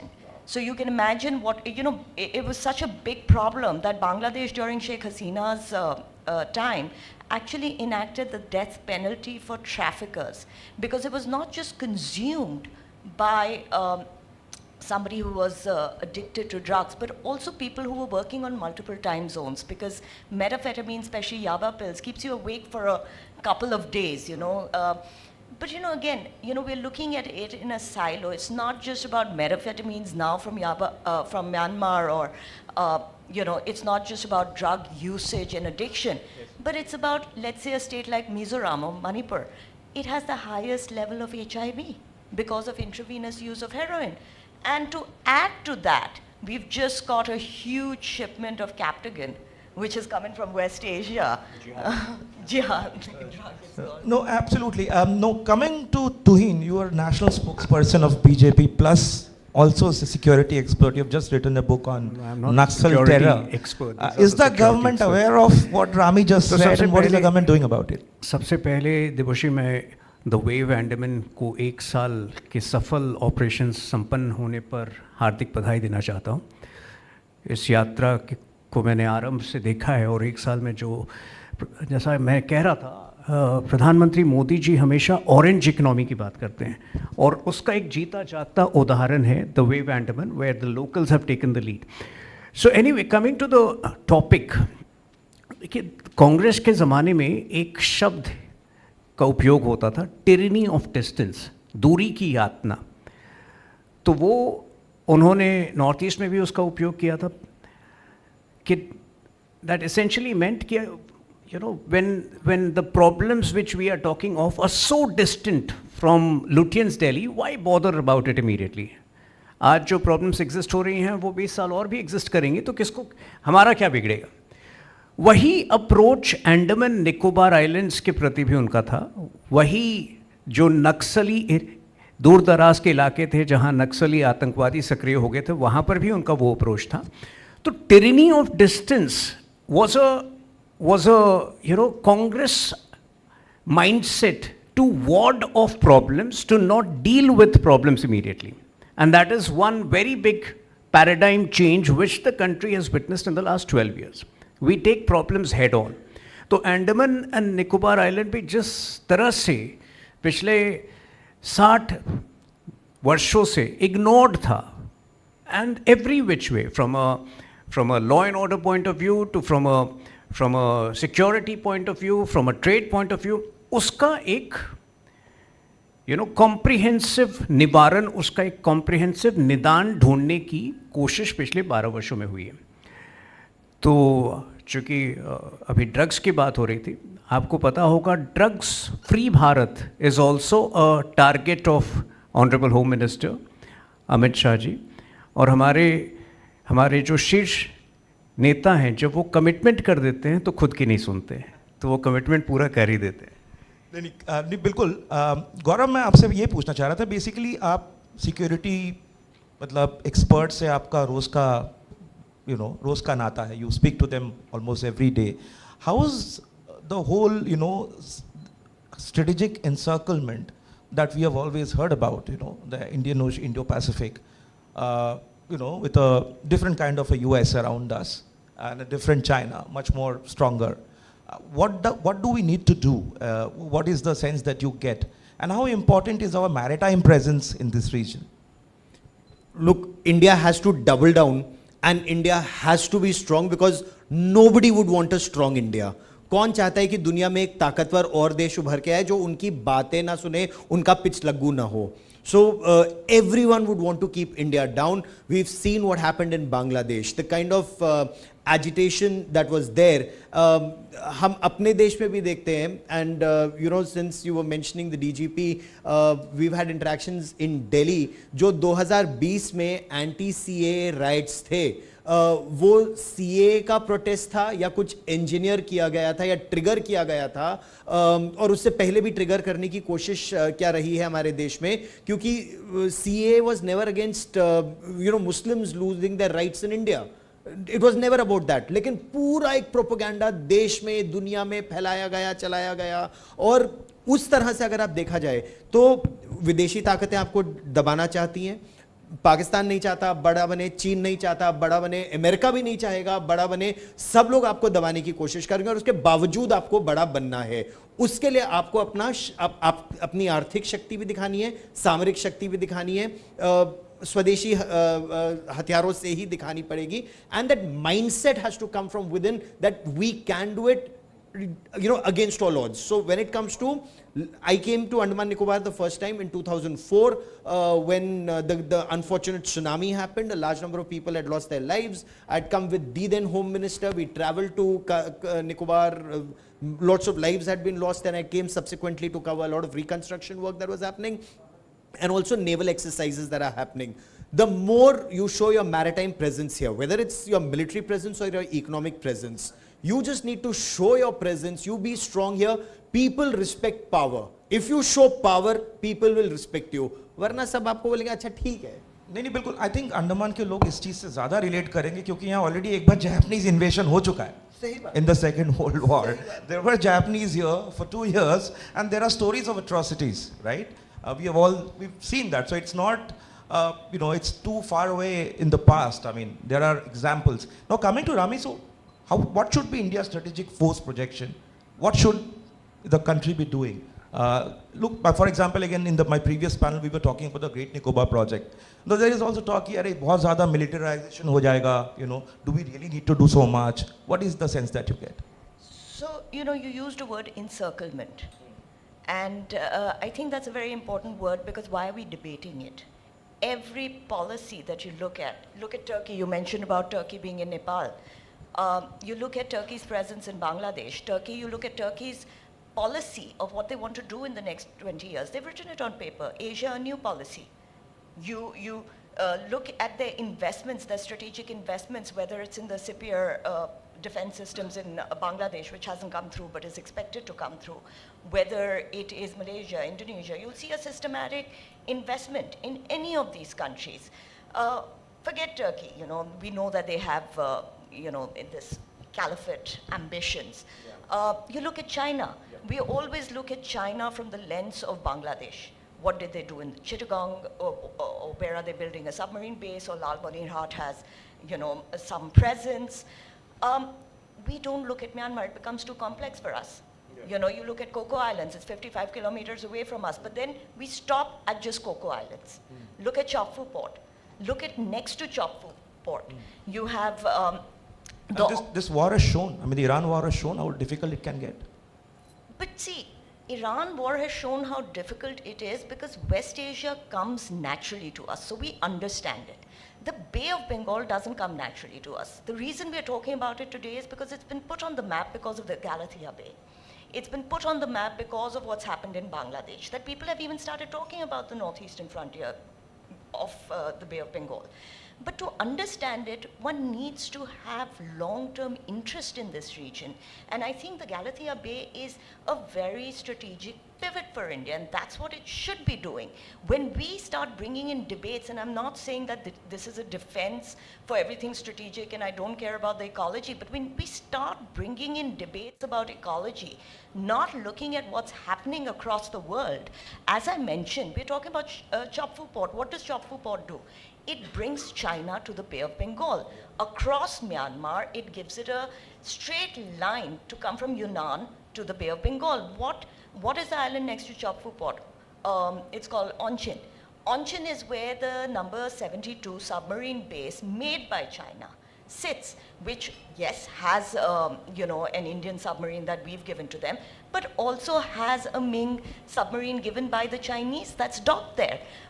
What do we know about the string of pearls? Because we have some interest in China, but do we know about the metal chain, which is Myanmar's island chain that encircles Myanmar, which and I've traveled to these regions over 20 years.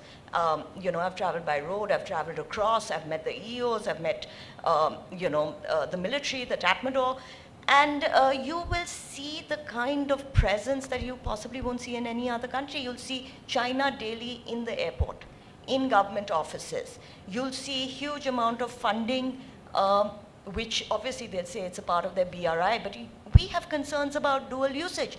So, historically, we have to learn that strategic space once ceded cannot be reclaimed. And therefore, it is very important for us to support initiatives like this. For a very long time, we've had this policy that, ab dur rakho, Northeast ke saath bhi yehi policy tha, ab dur rakho, let them decide for themselves. What happened? You've ceded space, you've ceded strategic space. So isolation doesn't work, you don't think so? Isolation doesn't work. We have to have aggressive moves like this, and this is hardly aggressive. This is a part of our country. We have the right to develop it. And, it's been defended in front of great organizations like the NGT, Sure. No, I agree.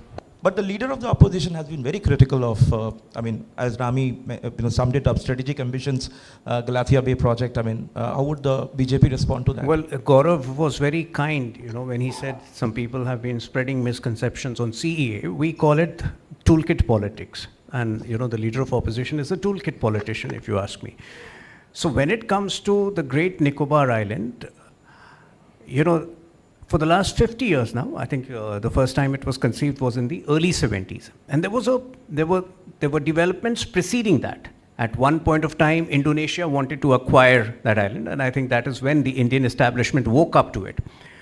And even at this point of time, let it be very clear that not more than 10% of the landmass will be utilized.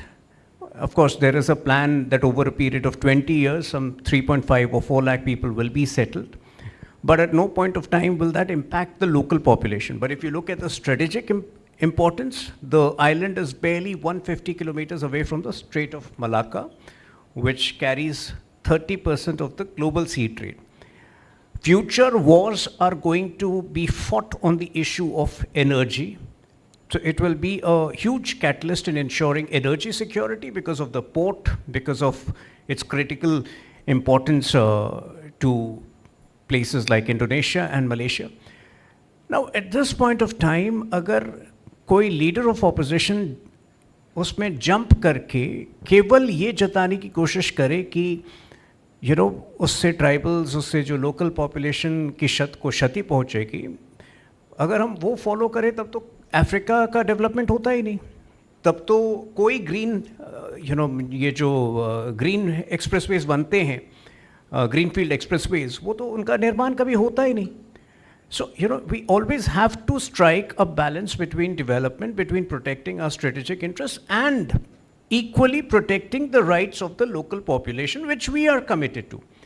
But given the importance of the island, for the future of the country, I don't think it's a wise idea to start that toolkit politics on it once again, which is what we have been critical of.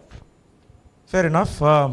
You saw the Iran war, you saw how asymmetric warfare has played out, how tech has played out immensely. What are the immediate upgrades you think we need, across our, across our immediate neighborhood at least? Look, let's keep one thing very clear. Development has to be a constant process, and you have to stay one step ahead of the adversary, because the adversary, and especially the one to the north, is actually thinking 10 years ahead and working on projects 10 years ahead. आपने तुर्की की बात की. Operation सिंदूर के दौरान आपने देखा होगा कि टर्की के ड्रोन्स पाकिस्तान ऑपरेट कर रहा था हमारे खिलाफ, और तुर्की बहुत एक्सटेंसिवली इन्वेस्ट कर रहा है पाकिस्तान में. पहली बात. दूसरी बात, चाइना ऑटोनोमस वॉरफेयर में काफी आगे पहुंच गया है. हाई ऑल्टीट्यूड में you're talking about environment. Look, environment is very important, and whatever conditions NGT has kept on the government, they must all be fulfilled. Truly they must be, but it can't be environment ya security ya economy. It has to be all together. I'll give you a small example. Galwan हुआ 2020 के समय, मैं लद्दाख में था उस समय. China की forces बहुत तेजी से आ गई. हमारी सड़कें बन रही हैं. आपको मालूम है कितने वर्षों तक हमारी सड़कें नहीं बन पाई? 73 स्ट्रेटेजिक रोड्स 19 या 20 बन पाई है. क्यों?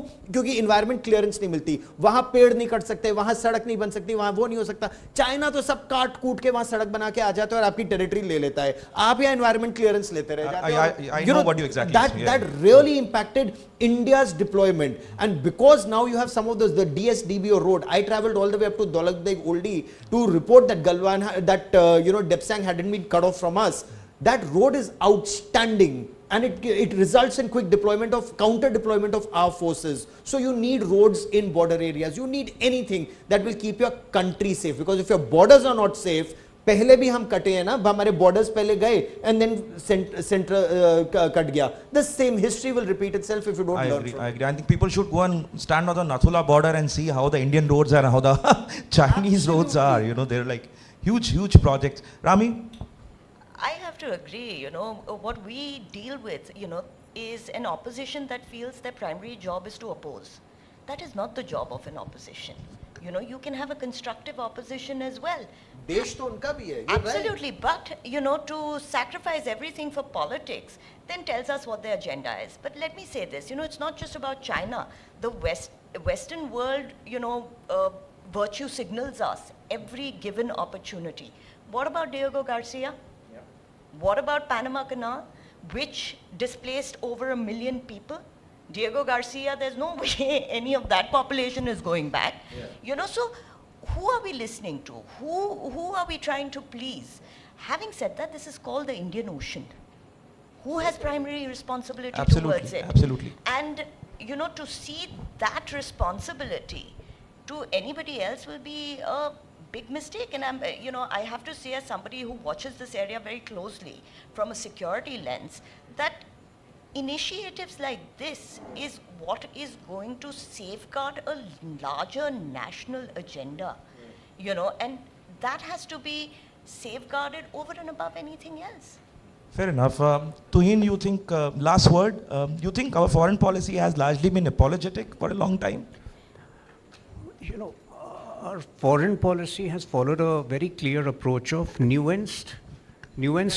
Our foreign policy has followed a very clear, under Prime Minister Modi, the foreign policy has followed an approach of nuanced multilateralism. So, in so far as any conflict situation is concerned, the Prime Minister has been very clear. We are on the side of peace. We don't, rush to be the negotiator like Pakistan has done for obvious reasons. Pakistan is desperate to kind of whitewash its own sins in the past.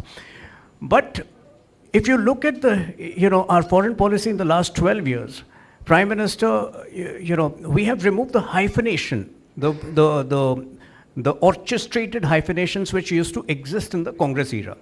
So Congress always tagged Israel and Palestine together. We don't feel there is any incumbent need to do that. We can be friends with Israel. We can still support the just Palestine cause, but of course the just Palestine cause may not exist now after what happened in October 2023. Similarly, Prime Minister Modi has the rare gumption of sitting with Putin and saying it in front of him that this is not the era of war. So, but at the same time, India will do what it feels is required to protect its strategic interests without succumbing to any pressure at all. So I think that's what Indian foreign policy is all about. And with that, we come to the end of this very wonderful discussion. A warm welcome to the Honorable Minister and the Honorable Lieutenant Governor. Thank you so much for sparing your time.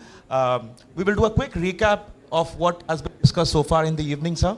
But before that, some felicitation for our wonderful panelists who have taken 2 flights to reach Andaman.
Thank you so much, sir. Thank you so much, Honorable Minister, sir, LG, sir, for making this event a so amazing experience for all of us with your presence. I'll just quickly recap what we discussed so far. So our first panel was about how we can induce more elements to the local economy. So tourism remains a big part of it. Everybody agrees. We also had somebody from sustainability, the head of sustainability from Jindal Steel. He spoke about how, how we can basically continue to build, for example, the Galathea Bay project is a big impetus for the economy. It can coexist with environment, it can coexist with sustainability, so there are no conflicts. The other thing that came from Ibrahim Jadwet, he's a local entrepreneur. He said that there are a lot of hidden gems in Andamans which should be explored. There is a particular flower that Andaman is home to. We should probably think of an orchid festival sometime. Jyoti ma'am is also here, something like that. So this was one panel. And the second panel was more about infrastructure. And we had participants from JSW Group. We had participants from L&T, Chennai Port, and there is one more person I'm not able to remember right now. So the entire crux of the conversation was the fact that if India has to grow, we need to have megaports. And there are none right now, So, sorry, I forgot, Sumant Ehlawat, my very good friend, the CEO of APJ Shipping was also in that panel. In fact, Sumant told me that. So Sumant is very keen to, expand his presence in the islands. And, and L&T feels that given the right infrastructure, there will be huge opportunity for job creation. And the islands, the economy probably go 10 times from here. That was the one panel. And the last panel, I think you heard parts of it, where we had Tuhin, Gaurav and Rami. Again, the Indo-Pacific strategy of India and what the recent conflict in the Middle East has taught us, and how And given Andaman's history, that we have already seen one Japanese invasion, although we were not independent that time, but fact remains that Andaman has been conquered through the sea route. So we need to be very, very, cognizant of that, and we must take all measures possible to avoid strategic encirclement, which the governor, sir, obviously the former, chief of naval staff, he understands more than anybody here else in the room. So primarily these were the few things that the evening we all ended up discussing. Thank you so much, sir. Thanks a lot again. Thanks, Deboshi, for recapping all those important, thought-provoking discussions that we had this evening. But ladies and gentlemen, let me also take this opportunity to welcome our chief guests. Once again, we are deeply honored to have Shri Kiran Rijiju, Honorable Union Minister of Parliamentary Affairs and Minority Affairs, and Admiral D.K. Joshi, PVSM, AVSM, YSM, NM, VSM. Honorable Lieutenant Governor of the Andaman and Nicobar Islands and Vice Chairman, Islands Development Agency. May I request our distinguished guests to kindly come up on stage for the felicitation, and to do the honors, we are joined by Anamika Karati, Chief Executive Officer, The Wave Andaman, and Rashmi Rao, Editor of The Wave Andaman. Sirs, if we could please have you on stage.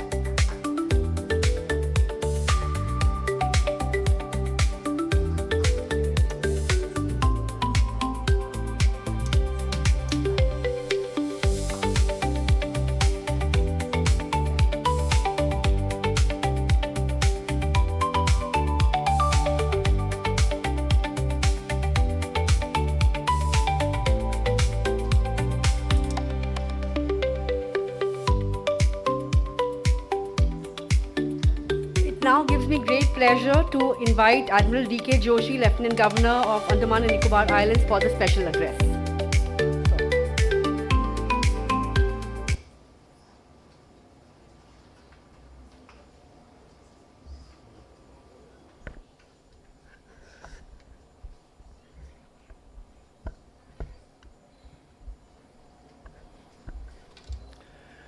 Honorable Minister Shri Kiran Rijiju, organizers of this event, distinguished invitees, ladies and gentlemen.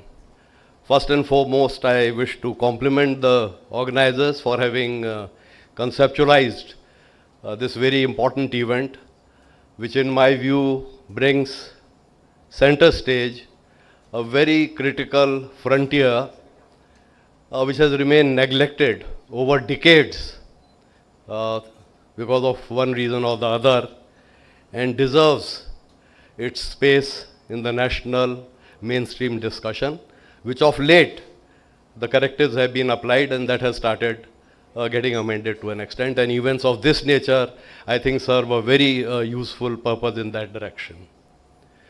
Having looked at the list of participants, I realize that there are representatives from senior leadership positions, not only from the hospitality and tourism industry, but from many other sectors, which leads me to believe that they are here to be partners in the Andaman's growth story. And in a manner of speaking, to that end, I think this conclave is a potential investors' meet, not only for them to bring in investments into the island, which we certainly hope they do, but to become invested in the idea of getting Andaman its rightful place in the national mainstream discourse. Now, coming to the strategic geographic aspect, I believe some of this has been discussed, but it's a blessing of geography that we occupy the space that we do, dominating the state of Malacca, one of the busiest seaways of the world, through which an approximate 1 lakh ships transit every year, connecting the traffic from Indo to the Pacific. But this has to be looked at in its totality. To this we have to add the total land mass of the Andaman Islands, which not known to many citizens even, is bigger than some of our mainland states even. But there again, it is not a homogeneous mass of so many square thousand kilometers. It is 836 islands spread along the north-south axis for more than 750 kilometers. And whilst majority of them are uninhabited, not populated, but the ones on the extremities are. The northernmost one is, the southernmost one is, and the area over which your administrative reach or governance cover has to extend, because your Ujjwala gas ka cylinder has to reach the northernmost island also, even though it may have a population of just about 100 villages. Your basic Medicare or education infra has to reach the southernmost island, even though it may have a population only of 300. And that area over which your administrative reach has to extend, or the governance cover has to extend, is something like 49,000 square kilometers, bigger than half the states on the mainland, not known to many people. Another comparative perspective is that if one were asked the question as to which are the hottest island tourism destinations in the IOR, the answer would obviously be Maldives, Seychelles, Mauritius. If you add up the land areas of all those three countries, we are bigger than 4 times that area. Another comparison or perspective is, we have in our waters 1/3 the country's EEZ. We have in our waters 1/4 the country's coastline. So that puts into perspective the geostrategic relevance that these islands occupy, which unfortunately remained neglected over many, many decades, which is somewhat getting corrected now. Now, geography by itself bestows upon you an advantage, but left to itself, it does not turn into leverage. For it to turn into leverage of the kind that you recently saw to our west, you have to populate it. You have to populate it with infrastructure, you have to populate it with economic interests, you have to populate it with industries, and so on and so forth, which regrettably did not happen for the first 7 odd decades after independence. The correctives have been set in place, and that has started changing somewhat now.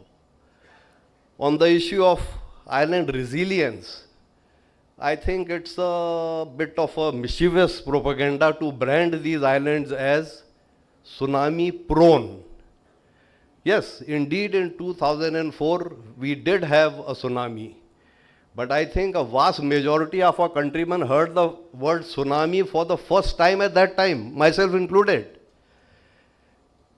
There are countries in the Pacific, Taiwan, Japan, the 2 Koreas, east coast of China, that have been having tsunamis ever since. We've been blessed and fortunate that after 2004, there hasn't been any tsunami here at all.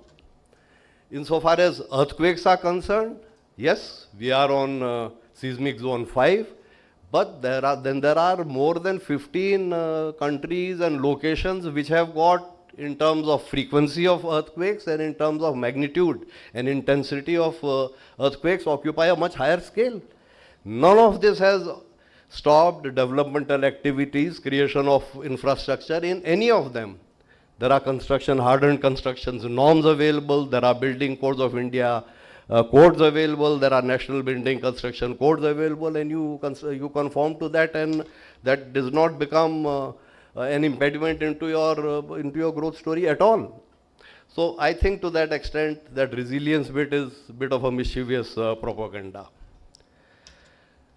So like I said, for the first 7 odd decades, there was virtually no investment in infrastructure.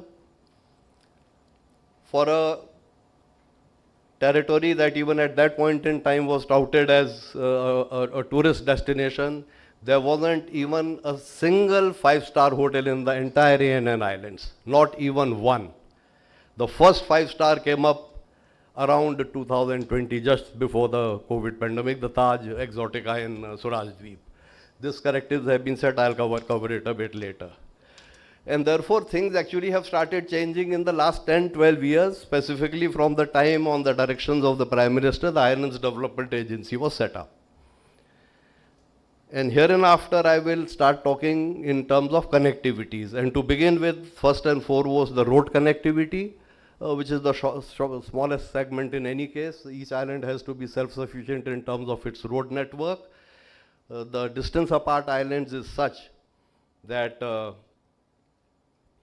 you cannot have roads across islands except in the districts of Northern, Middle and South Andaman, where from 1970s onwards, a single-laned ATR, Andaman Trunk Route, existed. But there were two straits that had to be crossed, the Humphrey Strait and the Middle Strait. So vehicular traffic had to be ferried. You had to disembark onto the ferry, embark at the other end, second time again on the second strait, and therefore a 310 kilometers road travel took you something like 12 hours. Now that is being addressed. One of the straits, the bridge is already functional, state-of-the-art bridge inaugurated by the Home Minister. The second bridge is under construction. The entire project has not been well executed at all. It has seen many time overruns, it has seen cost overruns, but finally sometime next year, this will be ready and handed over, and then this 320 kilometer stretch, one would be able to cover in less than half the time that it takes currently. It will become double-laned, of course. Next is the digital connectivity. In IDA, we identified that this is the biggest weak area.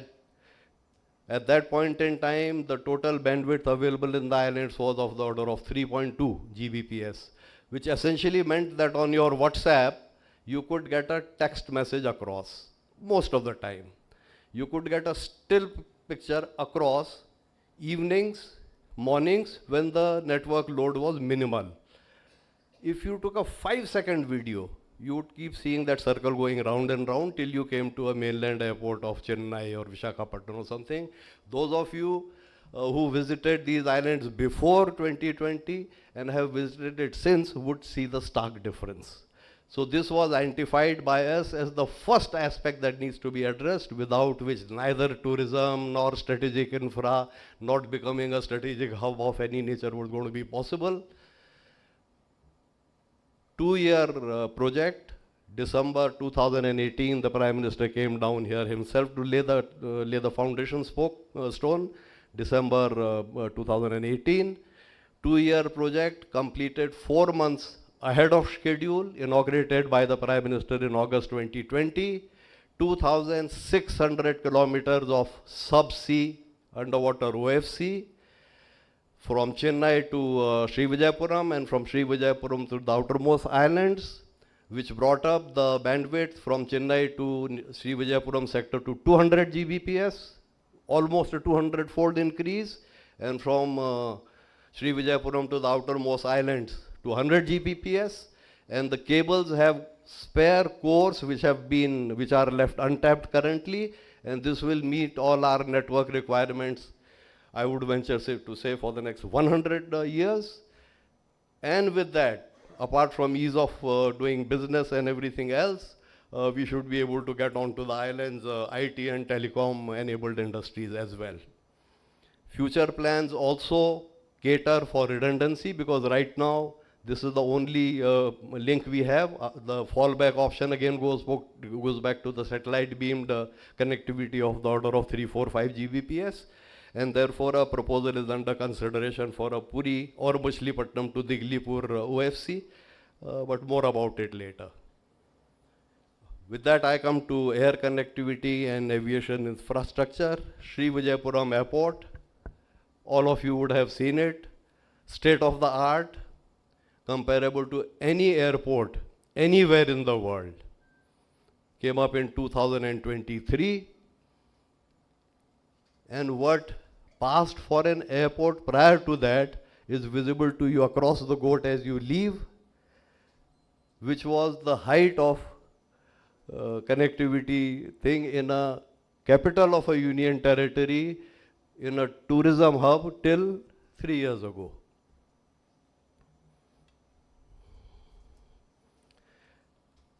For an entire season, we operated non-stop international flights from Kuala Lumpur. The last season, it did not operate for many, many reasons.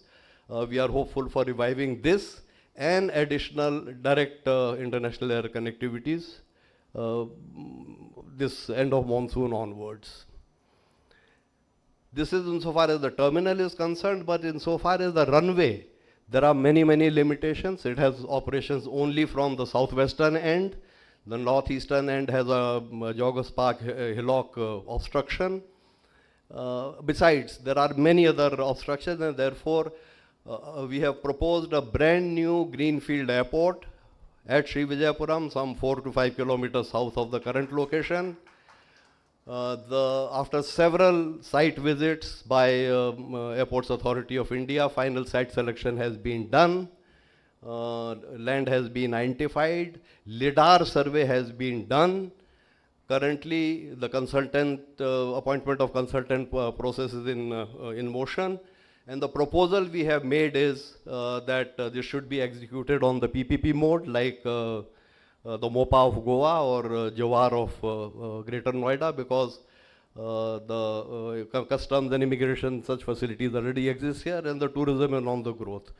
The concept has, in the final scheme of things, 2 runways like Singapore's Changi, 1 PTT, 1 parallel taxi track. So in effect, 3 runways in the final run. To begin with, of course, it will start operations with 1 3-kilometer runway, dual end operations.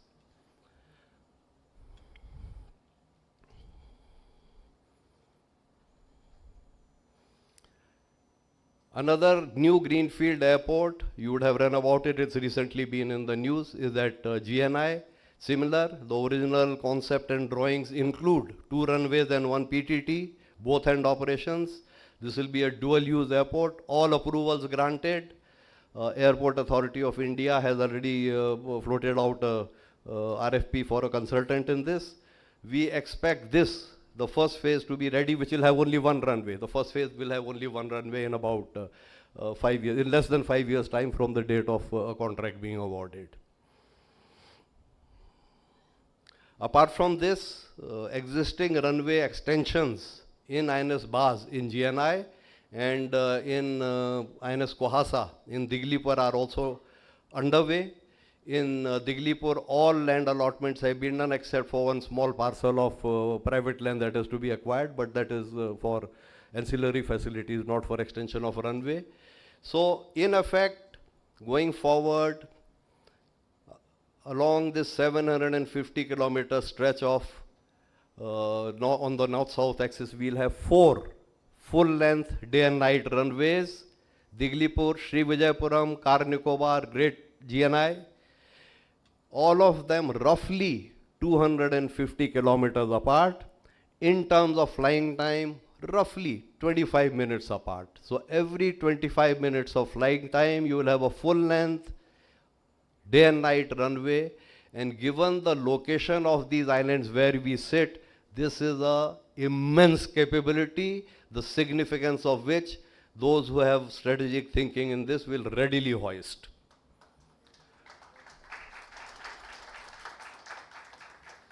All 4 are going to be dual use. Udan flights have not yet started. Operator selection is going on. They can start any time. I think some of them will start soon as this monsoon gets over. Helicopters, hitherto our Pawan Hans fleet had those old Dolphin N3 more variant of helicopters which have a passenger capacity of 5 or 6. 75% were taken over by the administration itself, and then patient load and this, that. The tourists never got to see the insides of this helicopter. We put a proposal for larger capacity helicopters. 2 12-seater Sikorsky aircraft have already arrived, helicopters have already arrived.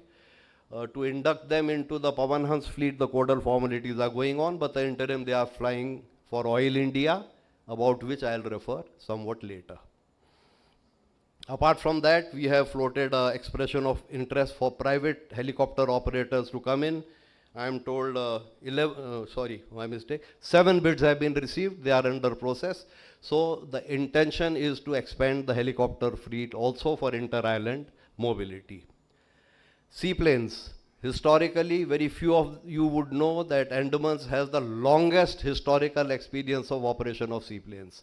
During the Japanese occupation 1942 to 46, fleet of seaplanes used to be anchored in Srivijayapuram harbor of different variants. Subsequent years, the administration owned a seaplane which after a while met with an accident, is currently on display in Marina. Those who have driven past the flag point would have seen it. Subsequent to that, the administration chartered an aircraft, I think, from Australia. It ran its entire charter duration, but for whatever reasons at that point in time, it was not renewed. Recently, trials in 4 locations have been completed.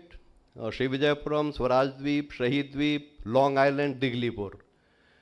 And the water segment is lagging behind, but I think after the monsoons, we will have these seaplanes in operation service. The operator, outfit called Meh Air, has already been issued the LOI by Ministry of Civil Aviation. Going forward, currently the largest seaplane operator in the world is reported to be Maldives, operating some 120 seaplanes, all of them on charter, not one of them owned by the government of Maldives. These are for inter-island tourism connectivity.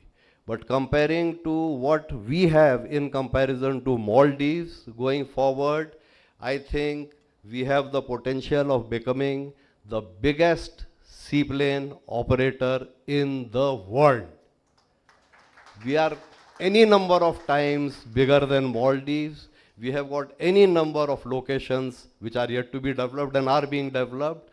And therefore, our inter-island connectivity would be larger capacity helicopters. 4 airfields I have already talked to you about operating Udans and seaplanes.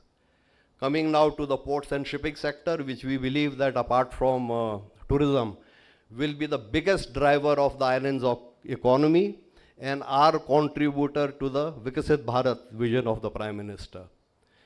And towards that end, south to north now, International Container Transshipment Port in GNI, where my task is greatly simplified. I don't have to talk about much, there has been so much about it in the media, but just to capture the salients, PPP mode, phase 1 would have 6 million or just under 6 million TUs. Final phase, it will go up to 21 million TUs on PPP.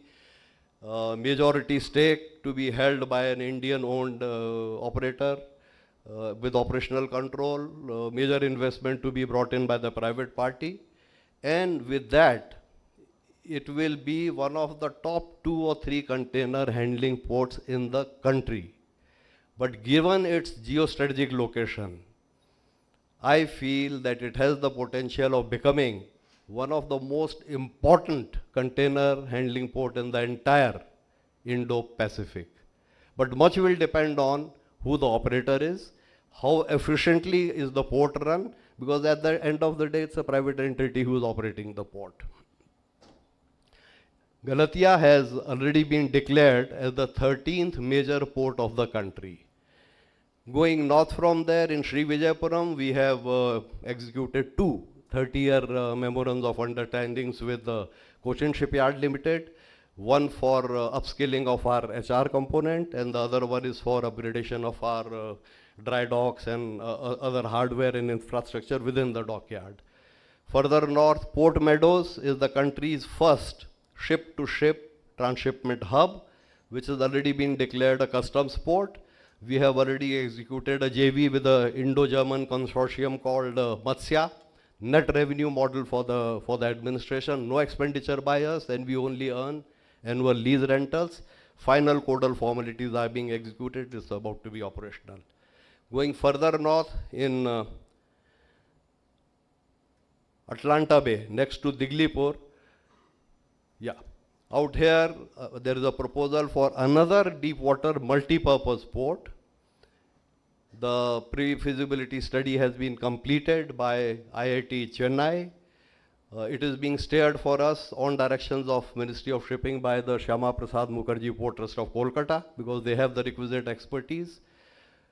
Preliminary examination of IIT had said that it's a natural harbor without any great dredging and without any requirement for great, breakwaters, etc. It can offer 5 berths of 4 kilometers. But we have had that verified by other sources, and they tell us that without any problem, you will get 8 kilometers of jetty space within here, 20 to 30 meters water depth, natural depths, natural breakwaters, minimal, zero dredging. And therefore, this would again be one of the top 2 or 3 multi-purpose ports in the country alongside Paradeep and Visakhapatnam. Similarly, again on PPP mode, all the expenditure we'll only provide the basic infrastructure, all the expenditure will be done by the project proponent.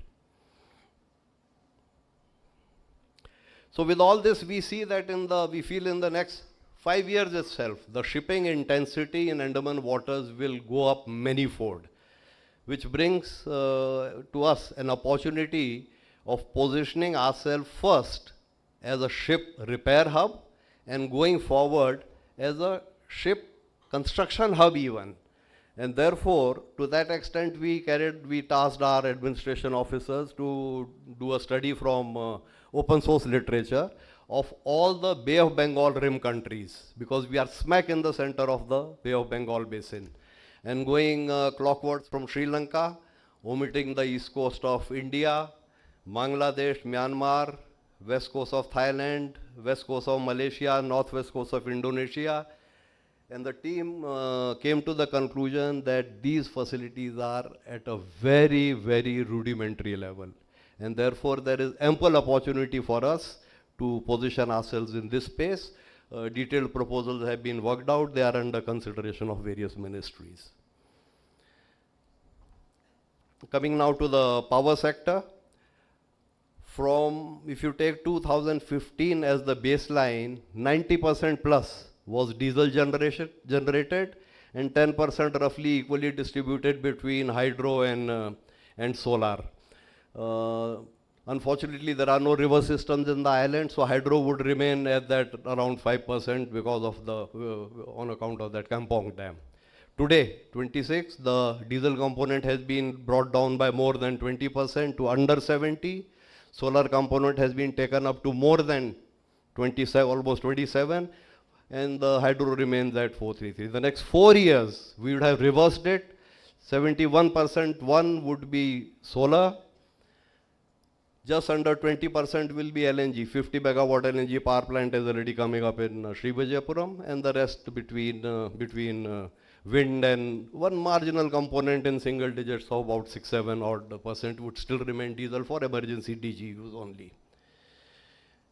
Now, consequent to last year's budgetary allocation of around 20,000 crores for small modular reactors, we have made a pitch that in those islands where upscaling requirement is going to be rapid, for example in GNI, for example in Little Andaman Hut Bay, which comes up for developmental potential next. Incidentally, here I might mention to you that GNI by itself, that one island, is 1.5 times the size of Singapore.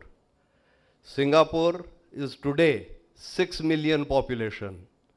GNI today is 10,000 population. So that gives you an idea of what the potential is for responsible and sustainable development, which brings to the fore the question, what is all this fuss about?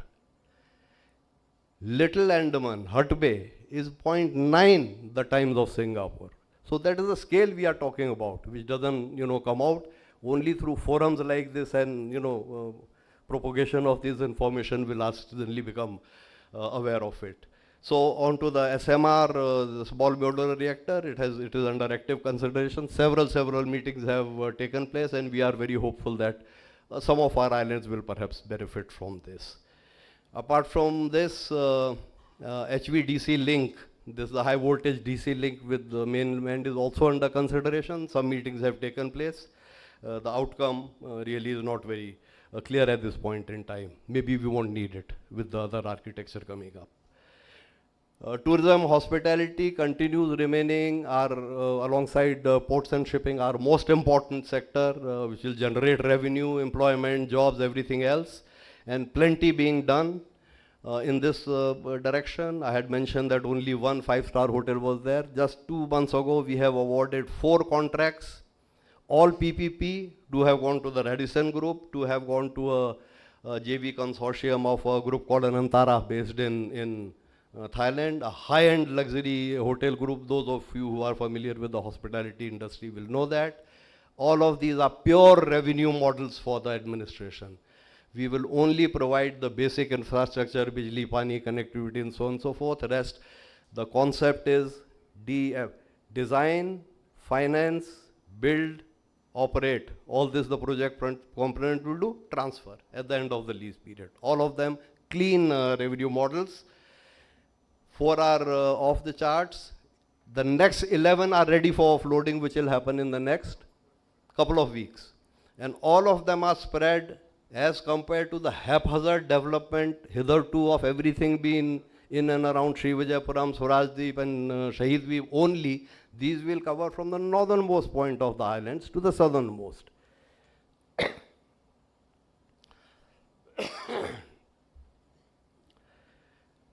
To promote tourism, whilst all facets of tourism will be bolstered and given impetus, we have identified certain niche areas, amongst them scuba diving.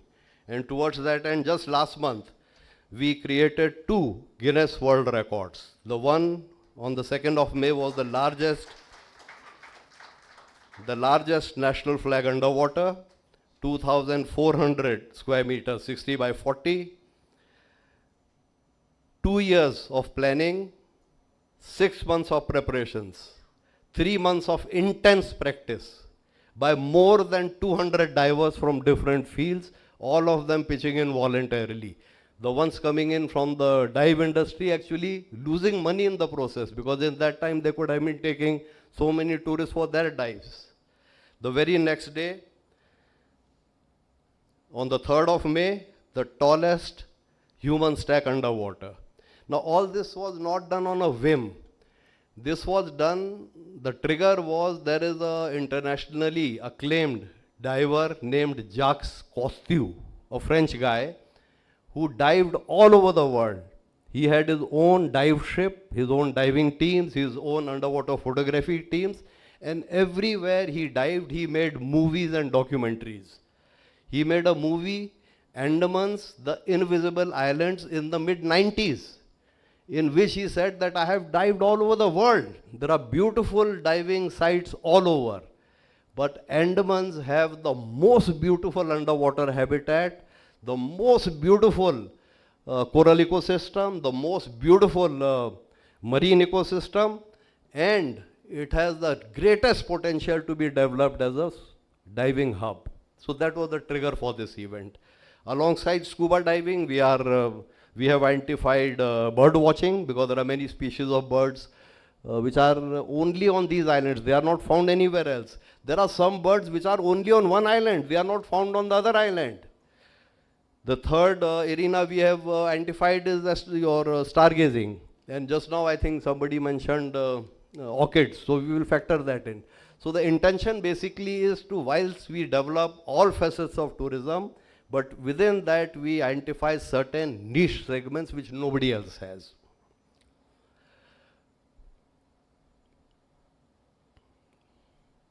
Similarly, cruise tourism is again, this is I think in December, this ship had come in here, but this again is at this point in time underdeveloped or not yet developed area. We have to work on it and get this up to speed quite a bit. Now, before I conclude, I want to make one quick reference to 2 points, which at this time are, I think, work in progress, but depending on how they unfold, and that will all happen within the next 1 year or so, they have the potential of providing an overlay over this entire discourse that I have said over the past couple of minutes to alter the geostrategic significance of all of this in a most unprecedented manner. And the first is the Thailand Land Bridge project. Now all of you are familiar with the Malacca Strait transit strait. In fact, the entire argument is based on what the traffic through the Malacca Strait is. For many, many years, the Kras-Thamas Canal project was talked about. But because nothing happened, it, I think, got swept under the carpet and the public, discourse. Everyone lost track of it. Till it has surfaced, again, not known to many, just 2 months ago. And now, instead of a canal, there is going to be a land bridge. Over on the Andaman sea side, there will be a port coming up called Ranong. On the Gulf of Thailand side, there will be another port coming up called Chumphon. The distance apart is only 45 kilometers. There will be multi-train tracks for high-speed container movement. There will be pipelines for transfer of fuel, oil, gas, petrol, crude, whatever. There will be multi-laid road tracks. There will be air connectivity. There will be digital connectivity. And what are the implications of this for us?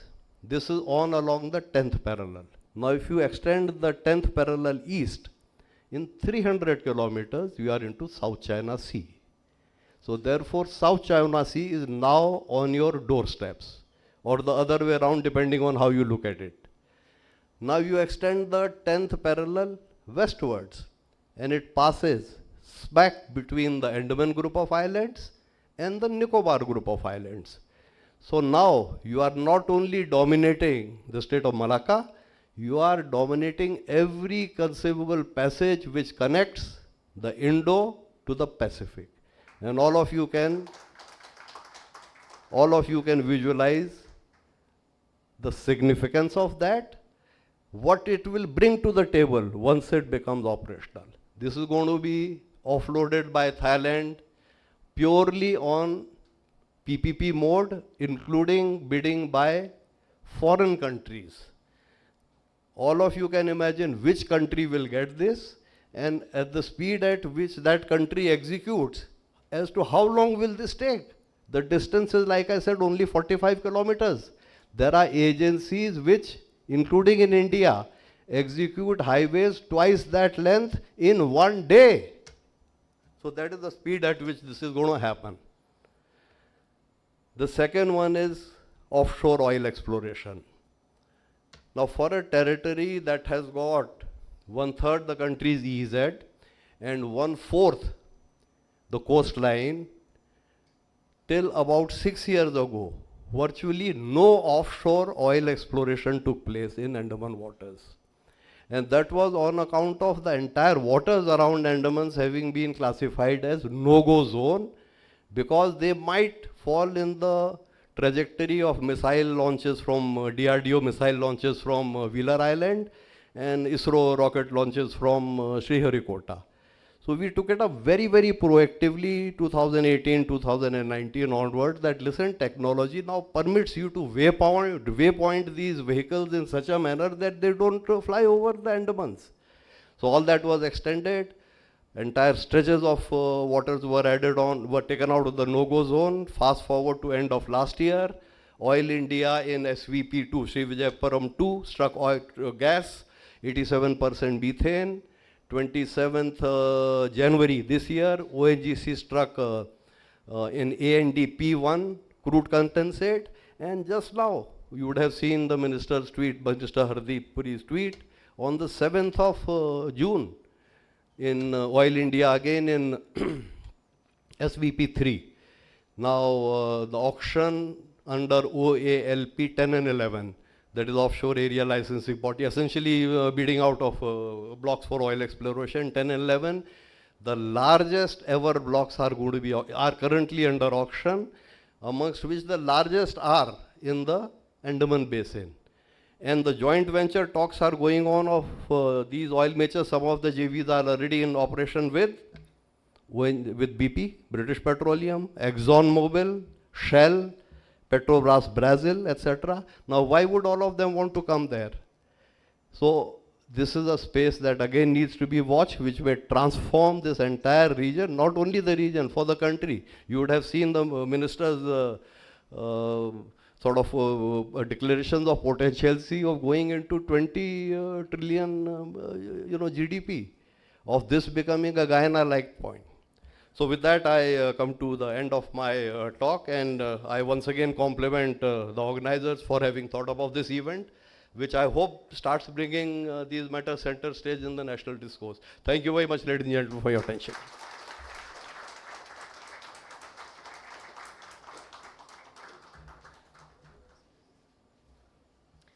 Honorable Lieutenant Governor, thank you very much for sharing your vision for the islands with us here at this gathering. Ladies and gentlemen, it is now my privilege to invite Honorable Union Minister Shri Kiran Rijiju to deliver the keynote address.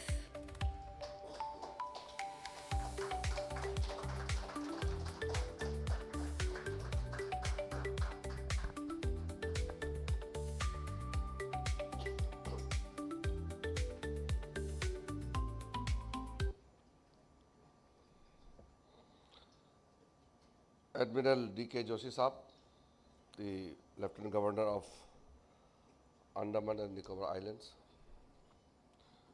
the senior officers present here, Ravindra Singh Yadav ji, the DGP, Deputy Commissioner of South Andaman, Purva Garg, Tuhin Sinha ji, the BJP National Spokesperson, and Anil Tiwari ji, the State BJP President, Raghunath Kulkarni ji, and especially those friends who have invited me here, the organizers of this very important summit, and rightly called the Great Andaman Ideas Summit. And the discussion which you had focused on, I have just realized that you really had a great brainstorming.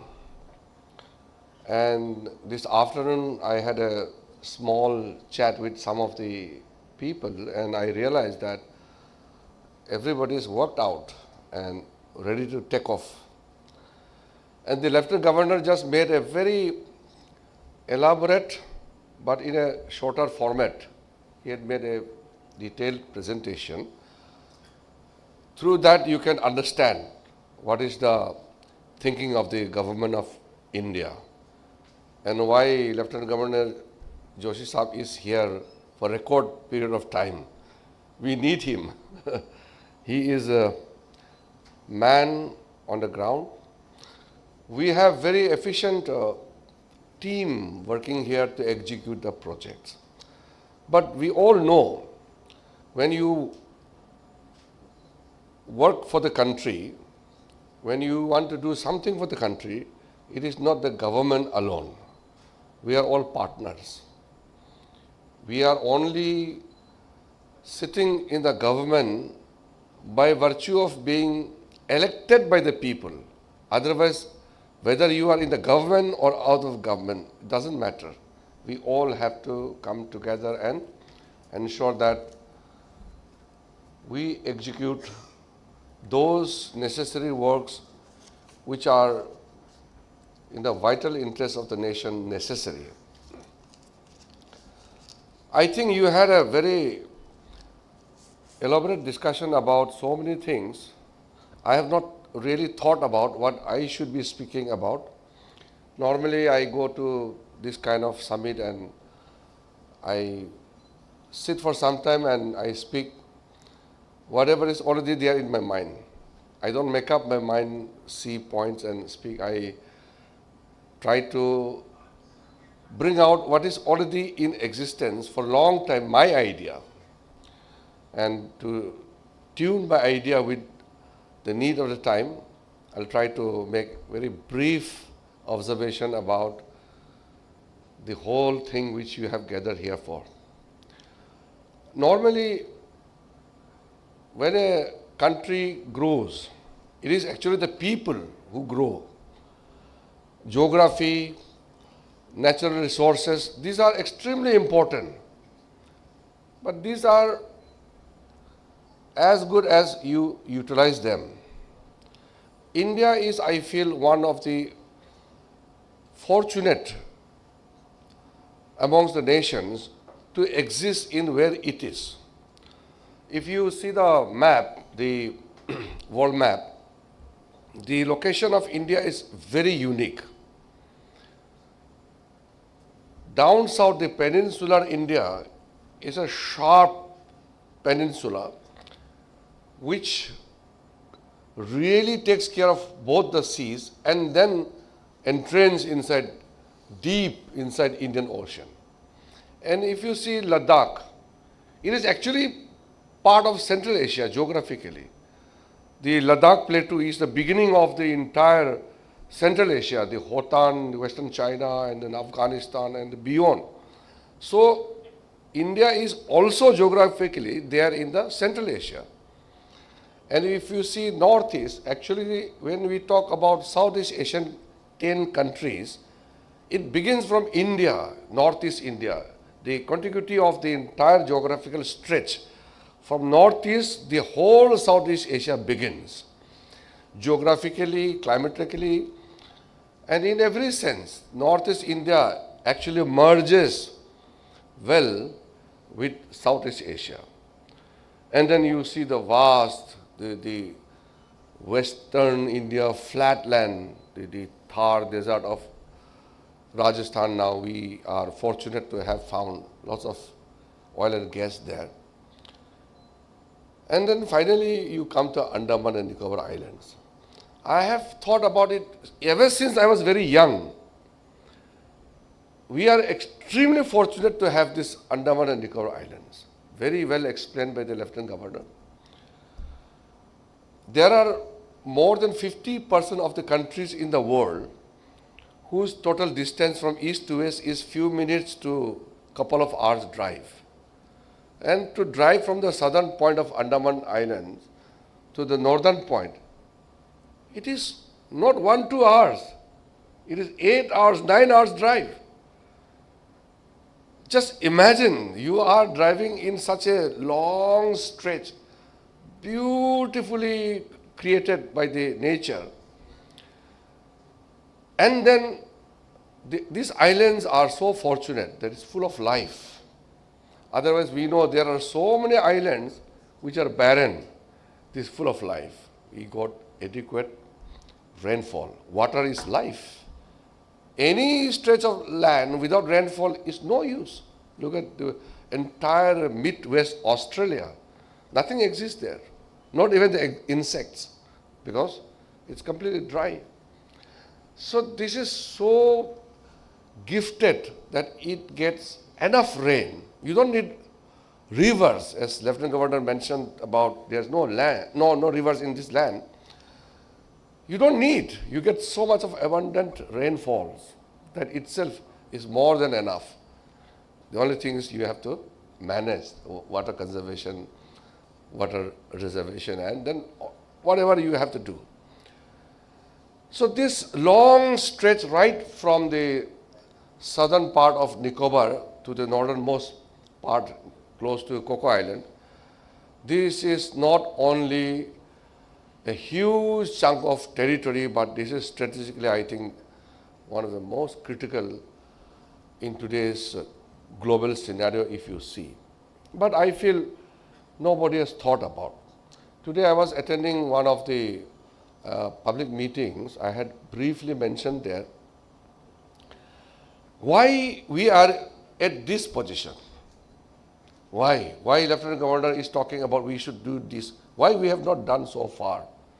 I think we have terribly wasted last 60, 65 years. It all comes from mindset.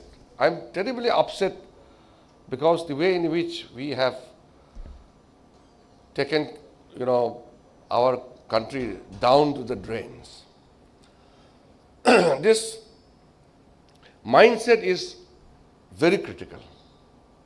Otherwise, there are so many countries extremely rich, mineral resources, big land, but poor people. There are some countries which don't have any resources, but they are rich people. It's the people actually which make the country.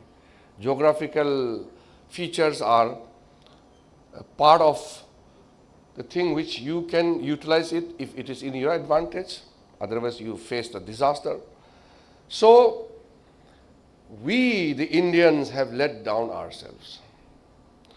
So the mindset in which we are governing ourselves, we are taking care of ourselves, is leading nowhere. That is why Andaman and Nicobar is treated as a most remote areas. You tell me why an IS officer, IPS officer posted in Andaman and Nicobar is treated as hard posting, difficult posting, and once you are posted in Andaman Nicobar, you are entitled to stay in Delhi for next 4 years because he has served in hard area posting. A person posted in Arunachal Pradesh, Mizoram, is treated as hard posting, difficult time. And now you come back to Delhi, Chandigarh, Goa, you get soft posting. I really don't understand, even in the bureaucracy is what the people, we think like that. It is not the bureaucracy as such. We think like that these are isolated areas. Then why you have made it isolated, remote area? Why have you treated Arunachal Pradesh as a remote area, distant, those territories from Delhi? In the process, the Northeast people themselves have distanced from Delhi because you have treated them distant. If you have treated Andaman and Nicobar as a far-flung remote areas, same will people look that we are okay, we are far from Delhi, so we don't exist in the minds of the people who rule the India. Because those people, they think that they are the rulers. We changed this concept in 2014. We are here to do seva, to serve the people. We are not rulers. We are democratically elected people, but we are not the rulers. We have to serve the people. So the whole mindset, Modi ji's leadership shifted in 2014. I remember on the first day when we gathered, in the evening we had to take the oath as ministers. So the first line Modi ji told us, we had a very small group of ministers to begin with in 2014, the first batch. We were 44 ministers, including the Minister of States and the cabinet. So Prime Minister just said that, see, we have got the mandate, but we will not serve as rulers. We will serve as servants. And we will change the destiny of this country. We will not go as usual. We attained independence in 1947, but we have not become prosperous. We have not become rich. All those countries, small countries, all those countries have attained 10,000, 15,000 per capita dollar income. Countries like Singapore, which got established in 1960, today is more than $1 lakh per capita income. So I don't even talk about Singapore. This is beyond any comprehension. South Korea, close to $40,000 per capita. We are still lingering at 2,800. That means we actually did nothing. Whatever Britishers had left behind, we even could not maintain that. What did we achieve in last so many years of independence? If you start comparing what we have achieved from 2014 to 2026, you will see the difference. Today, the toxic digital world, the social media, which really have done lots of damage because of the toxic political campaign or misinformation campaign which is going on. This may take away your focus.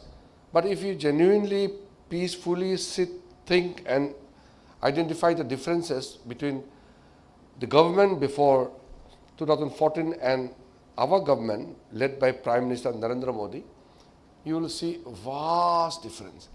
Today, I don't have to think twice to go to Itanagar because I board the flight in Delhi and 3 hours time I am already in my capital.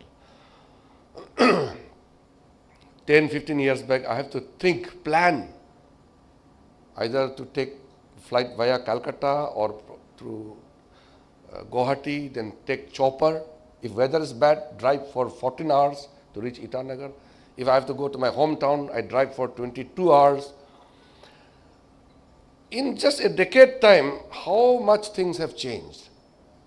In my state, the only point where the road is up to border was in Tawang, Bumla. That is where you can reach up to the border point.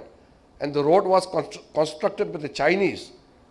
While occupying the entire stretch of western Arunachal Pradesh, they built a road from Bumla to Tawang. We have just used it. Can you imagine it? And now, you can go to every district border point.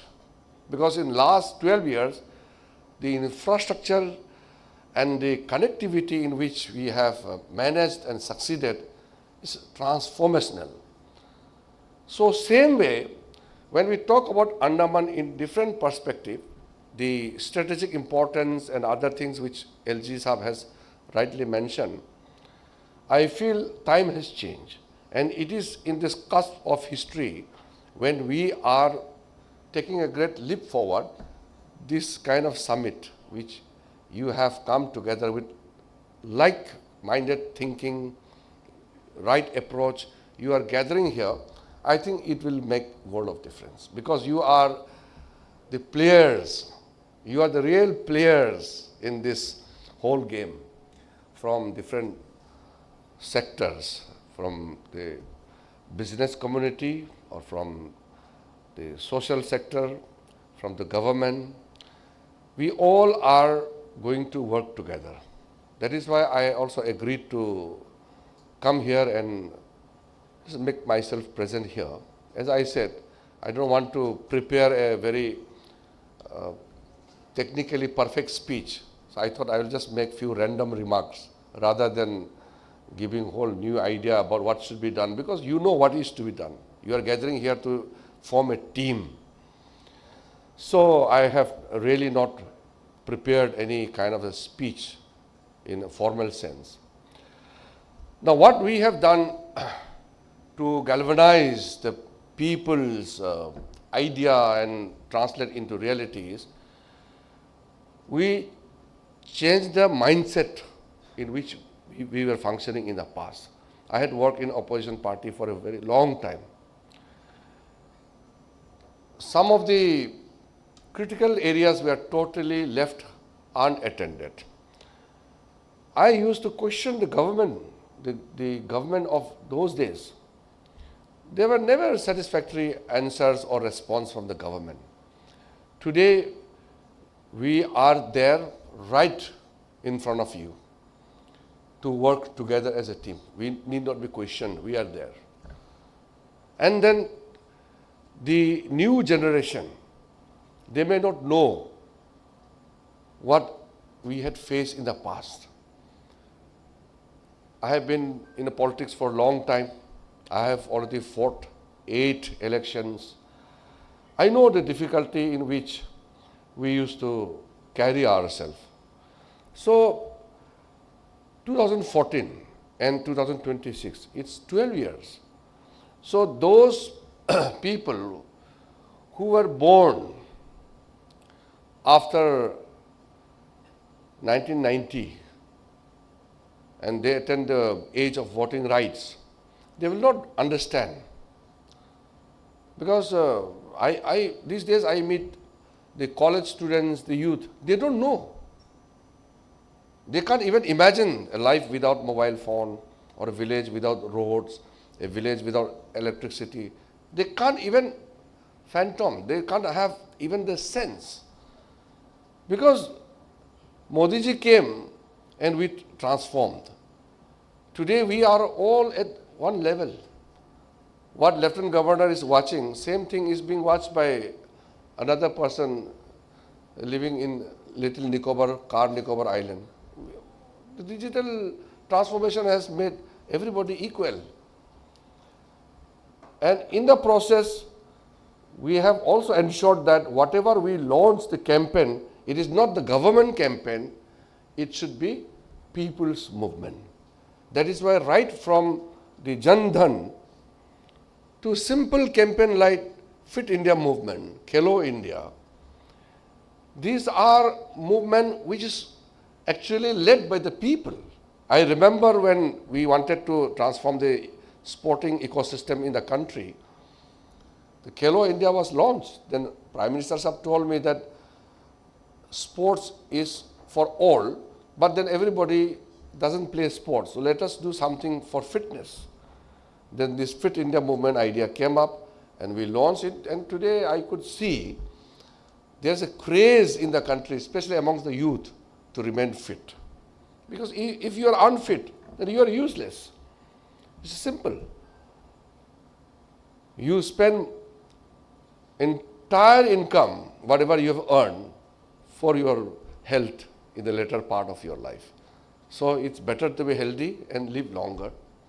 So likewise, when we launch certain important government schemes and government programs, initially we were ridiculed. Especially I was mentioning today about the Jan Dhan Khata. The financial inclusivity was totally a long distant dream.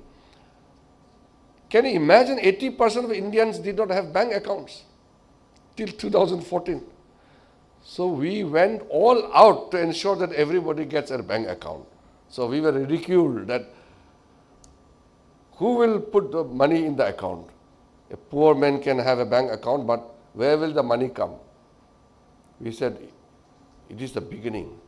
So Prime Minister Modiji's planning is not in compartmental. It's always long term. So Jan Dhan was open, digital campaign launched, through mobile service, through Aadhaar. Today, Rajiv Gandhi's old slogan is already old. He actually surrendered, saying that only 15% reaches the beneficiary. So when Prime Minister says that 15% ही पहुँचता है, 100 रुपया भेजेगा तो 15 रुपया ही पहुँचता है. So it is a very surrendered statement by the Prime Minister that हो नहीं सकता है, कुछ हो नहीं सकता है. So this is how we had functioned in the past. Today, with the sense of accountability and transparency, we have changed the entire governance itself. So initially when Prime Minister used to say maximum governance and minimum government, basically it's the same team, same bureaucracy, same resources, but we have achieved the speed and scale which we were just dreaming about. When I was young, I used to travel across the globe. Before becoming Member of Parliament, I had completed the entire globe. Gaurav Sawan knows that. So when I traveled more than 155 countries, then I realized that some of the countries, neither they have the resources, nor they have the history. Some of the countries are geographically so isolated, but they are doing very well. But in India, we were struggling. And then slowly, I started realizing it is the people, actually. It is the people who makes the difference. Government is just an extension of the people. Normally, people tend to blame the government. Government as such is what? People say, oh, politician log aisa hai, bureaucrats, officer aisa hai. In that way, you blame everybody. ये businessmen लोग सब ऐसा ही होता है. They tend to blame each other and blame everyone.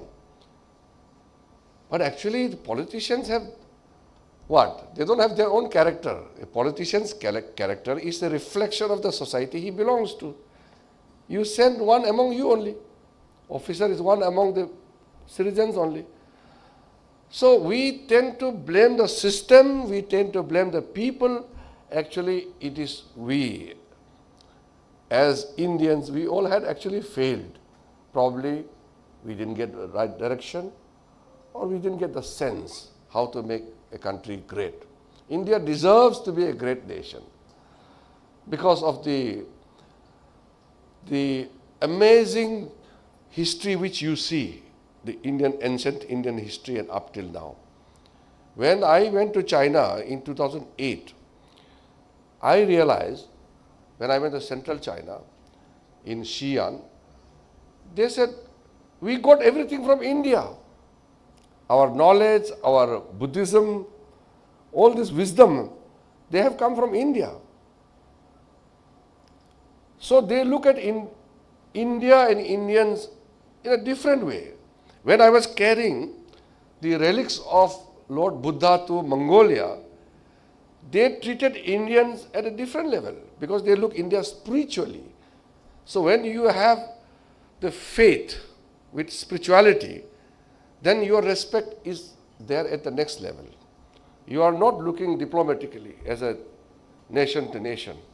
You are looking to India with respect, with lots of reverence. The way Muslims look at Saudi Arab, Makkah and Medina, that is what the whole world, every Buddhist, there are 1 billion Buddhists unregistered in the world. Their ultimate dream is to come to India once in lifetime. Even if we get 2% of that population, we become the most visited nations on the planet.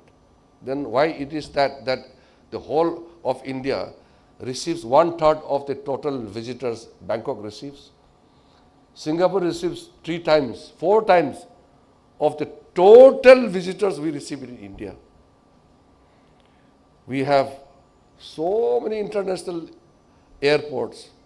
Guwahati airport is altogether different. If you go to Guwahati, Northeast, it's a different world. Somebody goes to Goa, you don't need to come to Delhi. Somebody comes to Delhi, he goes to Agra, North India, he will not know what Chennai is like. Or somebody wants to enjoy the beautiful culture of Rajasthan or the beautiful, those Sundarbans in West Bengal, or the spirituality spread across Himalayas.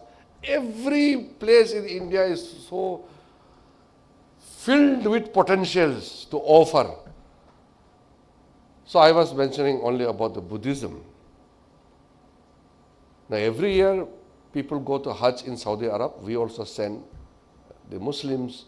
It is ultimate wish to visit Saudi Arab for Hajj. Same thing is for every Hindu wants to come back to India. Once I was in Bali, they said our wish is to visit our real motherland, India. So look at the potential of India. And I have realized that in last few years, these potentials are translating into reality. The wishful thinking is no more there. It is becoming reality. I'm quite happy, but I wish that if we had not wasted those precious 6 decades in the past. Because of my youthful days, I have wasted struggling as an opposition leader, and that was the time I traveled across the globe. Initially, when I started traveling, people used to think that I'm a madman. I went to St. Helena. It's 7 days by ship from Cape Town. That is where Napoleon was kept, and he died there. The Britishers had tortured him, fed him with mercury. He died there. So I was quite curious that how a great former emperor was brought to that long distant isolated island and made to starve and died. So these were curiosity. So then I realized that the other people have so much of curiosity. They are so curious about India. Then why are we not able to receive? We are not even in the top 15, 20 in the ranking in the world tourism map. But things have things changes, with the way in which we behave. Prime Minister has made certain appeal. It's working. Today things have changed. So the negative part, which I was completely a dejected person in the past, it is now transforming into positive. So Chidambaram, former one of the longest serving finance minister, had stated when he lost the power, stated on the floor of the house, saying that India cannot become digital. The leader of opposition says that Make in India cannot succeed. The Chidambaram says that what villager and vendor will do with the digital payment. And today India is the largest transaction-wise, most digitally conducted country in the world. Our payment, our transaction, the numbers of people engaged is highest in the world. So these are visible in last few years. So that means the projection which Lieutenant Governor has just given will be reality soon. We will see that these are not isolated dream for Andaman, but this is a country's collective conscience actually to see that these are fulfilled. And secondly, from my side, I would like to offer all kind of support and all kind of coordination, collaboration wherever it is required for such gathering, for such kind of a thinking. The right thinking people coming together is always, result oriented. It will lead to something good. Today, those people I had a short interaction in the hotel. I think we need to sit sometime, maybe in the near future in Delhi or elsewhere also. My doors are open. We can always discuss. As I said, I have not come to make a very formal speech. I just thought I'll just make random reference and observation and just make myself comfortable by being present here, because I felt nice that I was invited, and keeping this spirit that when I am invited, I must do the honor of attending. And tomorrow is International Day of Yoga. I have kept it the program here, and my day was very fulfilling. I went to the Swaraj Deep, formerly it was known as Havelock. I had a very nice scuba diving there today. So my scuba diving today was to promote tourism, to promote the activities which are being done here, not to block the futuristic project. So the Great Recover project, if it gets its required support from everybody, if we get the project on time, I think it is one of those transformational projects of our nation. It's a huge project, not only cost-wise, but strategically in terms of importance. It is one of the defining project ever conceived by the government of India. It's a mega project, and people need to really go deep inside and see it. It will ensure the protection of the environment. It will ensure the wildlife, the ecosystem is well protected. Our laws are very strong. At the same time, it will unleash the potential which this area offers. And it will have a transformational impact to the neighboring countries also. That is the level of its importance. And in this kind of situation, citizens need to sensitize. I was sad that it became a point of politicking. I know there are huge numbers of bodies which are working against India's growth. A big number. I have been in government for a long time. I know sometimes even if we speak out also, people don't understand. Some people don't understand. Inside the country, we have certain groups and certain elements which are working very hard, but they are being fueled by the external agencies. The world is very complicated. Today, It is not same as in the past. All the decisions are not commercial these days. Every decision is strategic. If I have to sell you coal, I don't see how much profit I'll get. I'll see that whether the country is behaving as per my interest, my requirement. Every commercial decision has become strategically decided decision. It's not in isolation. It's not commercial anymore. A country can just blockade the supply chain anytime. In such time, if we don't leverage our strategic advantage, when will we wake up? We will never wake up if we don't. This 21st century first quarter is going to decide the fate of the entire 21st century. And if we miss this opportunity, we may miss the bus forever. So it is extremely critical project, the Great Nicobar project. And for me, who has been traveling across the globe since childhood, I feel that this is the moment we have to seize. And we have a right man here as a Lieutenant Governor. Many things which we would have, done lots of struggling in terms of convincing the people. Lieutenant Governor is doing very well because he has been here before LG and he is here as LG for a long time, and then he will be involved here for the long time in future too.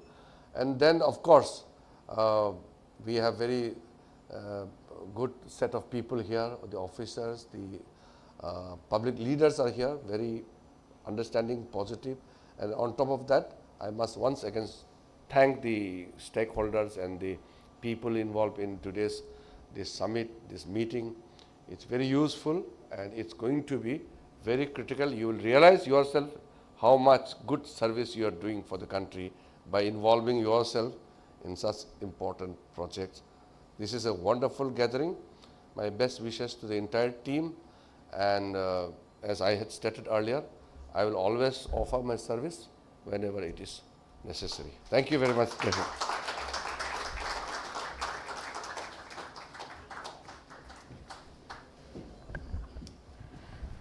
Thank you, Shri Kiran Rijiju, for sharing such a compelling vision for the Andaman and Nicobar Islands. I would now request the Honorable Union Minister to kindly come up on stage for a quick conversation with Gaurav Sawant.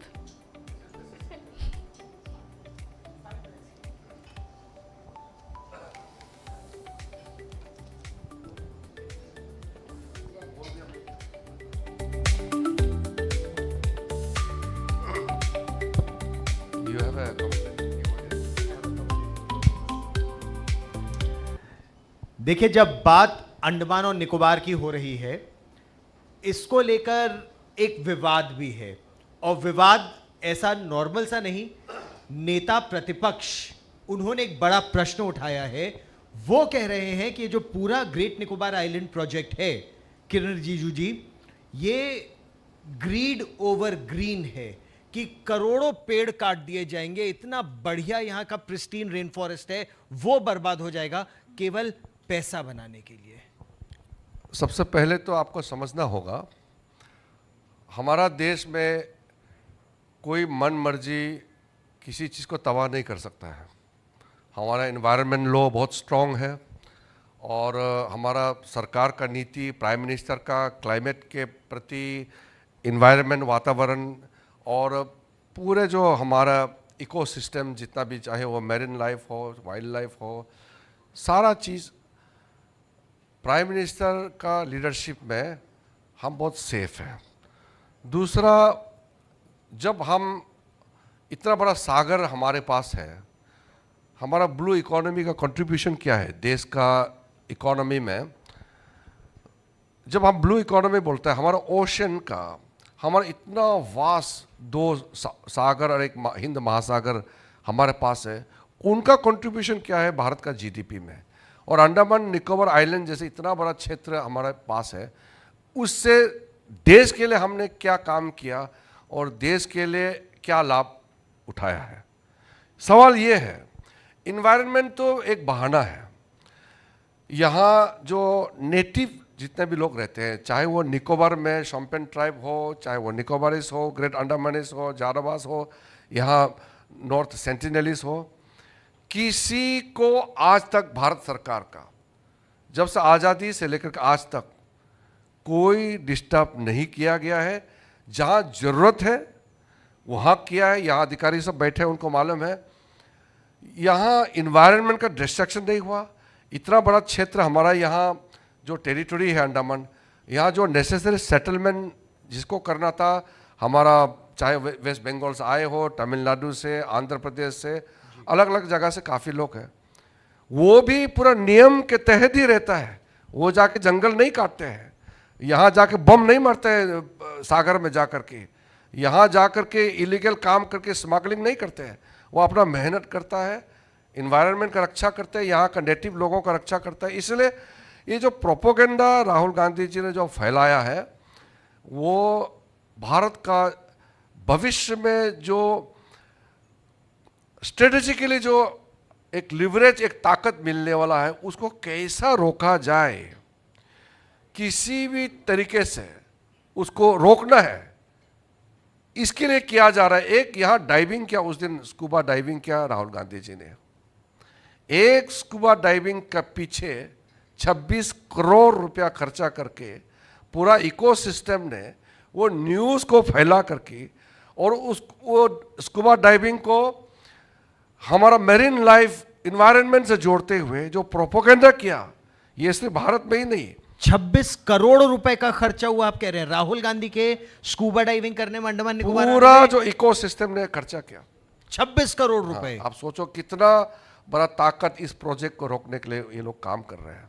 लेकिन देश का नीति, हमारा नेतृत्व का सोच और हमारा जनता अब सब मालूम हो गया। अब आप सरकार में नहीं आ सकता है तो देश का जो ग्रोथ है, हमारा देश का संपत्ति को, हमारा भविष्य को बर्बाद करना क्यों चाहते हैं?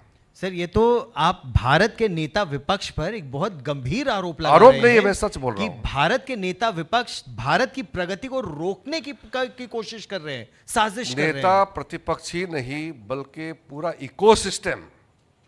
मैं राहुल गांधी जी अकेला नहीं बोल रहा हूं, वो तो एक मोहरा है। इतना बड़ा एक इकोसिस्टम ताकत इस देश में आज काम कर रहा है। कहीं भी डैम बनेगा, पूरा पहुंच जाएगा इन्वायरमेंट के नाम में। कहीं एक खनन होगा, कहीं एक अच्छा प्रोजेक्ट बनेगा, उसको रोकने के लिए इन्वायरमेंट के नाम में वहां पहुंच जाते हैं। एक हाईवे प्रोजेक्ट करेगा, उसको रोकने के लिए पूरा का पूरा उनका प्लाटून पहुंच जाता है। PIL फाइल करेगा, प्रोटेस्ट शुरू कर देगा। ये जो जमावड़ा एक ग्रुप है, इन लोगों ने तो देश को पूरा तबाह करके रखा हुआ है। और इन्हीं लोगों का आशीर्वाद से इतना लंबे समय तक उनका जो सरकार चला था, तो देश को तरक्की के रास्ते में तो लेके नहीं आया। आप जब मोदी जी के नेतृत्व में देखिए जो तरक्की हम लोग कर रहे हैं और भरोसा जनता से हम प्राप्त कर रहे हैं, तो उसमें फ्रस्ट्रेशन होने का कोई ज़रूरत नहीं है। अगर जनता आपको वोट नहीं देते हैं या आप सत्ता में नहीं आया, तो जनता ही भगवान है लोकतंत्र में। तो उसको देश को क्यों गाली करना है? देश का तरक्की को रोकने का कोई ज़रूरत नहीं है। तो किस तरह से अंडमान निकोबार प्रोजेक्ट का जो GNI great Nicobar island project है, उससे देश की तरक्की होगी, अंडमान निकोबार की तरक्की होगी, जो उसके न बनने से रुकेगी? और आप उत्तर पूर्व से आते हैं, आप अरुणाचल प्रदेश से आते हैं, तो जो खतरा एक पड़ोसी से भारत को है, वो आप भली भांति समझते हैं। किस तरह से विकास की उन योजनाओं को रोका जा रहा है आपके मुताबिक? किसी देश को टारगेट करके हम चर्चा नहीं करना चाहते। स्ट्रेटेजिकली जो हमारा एडवांटेज क्या है, कोई भी प्रोजेक्ट जब लगाते हैं भारत सरकार, विशेष करके जो मेगा प्रोजेक्ट, बड़ा प्रोजेक्ट आते हैं, उसको अगर आप अपोज करना है तो आप बारीकी से समझाइए लोगों को। आप बिना तर्क और बिना एक्सप्लेन किए असली वजह, ऐसे ही आप हवा में बोलेंगे कि इन्वायरमेंट बर्बाद करेंगे, ये प्रोजेक्ट से सबको नुकसान होगा, ऐसे हवा में बोल करके आप प्रोजेक्ट रोक नहीं सकते हैं। नहीं, जैसे 1.5 करोड़ पेड़ काट दिए जाएंगे वहां पर जो, अच्छा आज आपने डाइविंग की, तो जो अंडर सी कोरल है वहां पर, वो वहां डिस्ट्रॉय हो जाएगा। टर्टल की जो वहां पर नेस्टिंग होती है, लेदरबैक टर्टल्स की नेस्टिंग, वो प्रभावित होगी। इस तरह के आरोप लगाए जा रहे हैं। ये जो आरोप लगाया, इसलिए मैं इसको खंडन करता हूं कि बिना तर्क का आरोप नहीं लगाना चाहिए, खास करके जो जिम्मेदारी पद में बैठे हैं। हम लोग पार्लियामेंट में बात करते हैं, ठीक है, बहस होते हैं, वो ठीक है, मगर राष्ट्रीय हित में कोई प्रोजेक्ट होता है तो उसको विरोध नहीं करना चाहिए।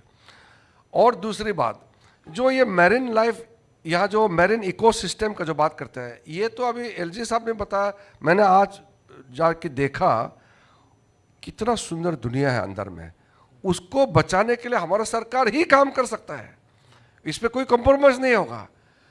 लेकिन तरक्की करने के लिए जो प्रोजेक्ट है वो भी तो करना पड़ेगा ना। हम सिर्फ डाइविंग करके तो अपना जिंदगी तो हम पूरा नहीं कर सकते, कई और काम भी करना है।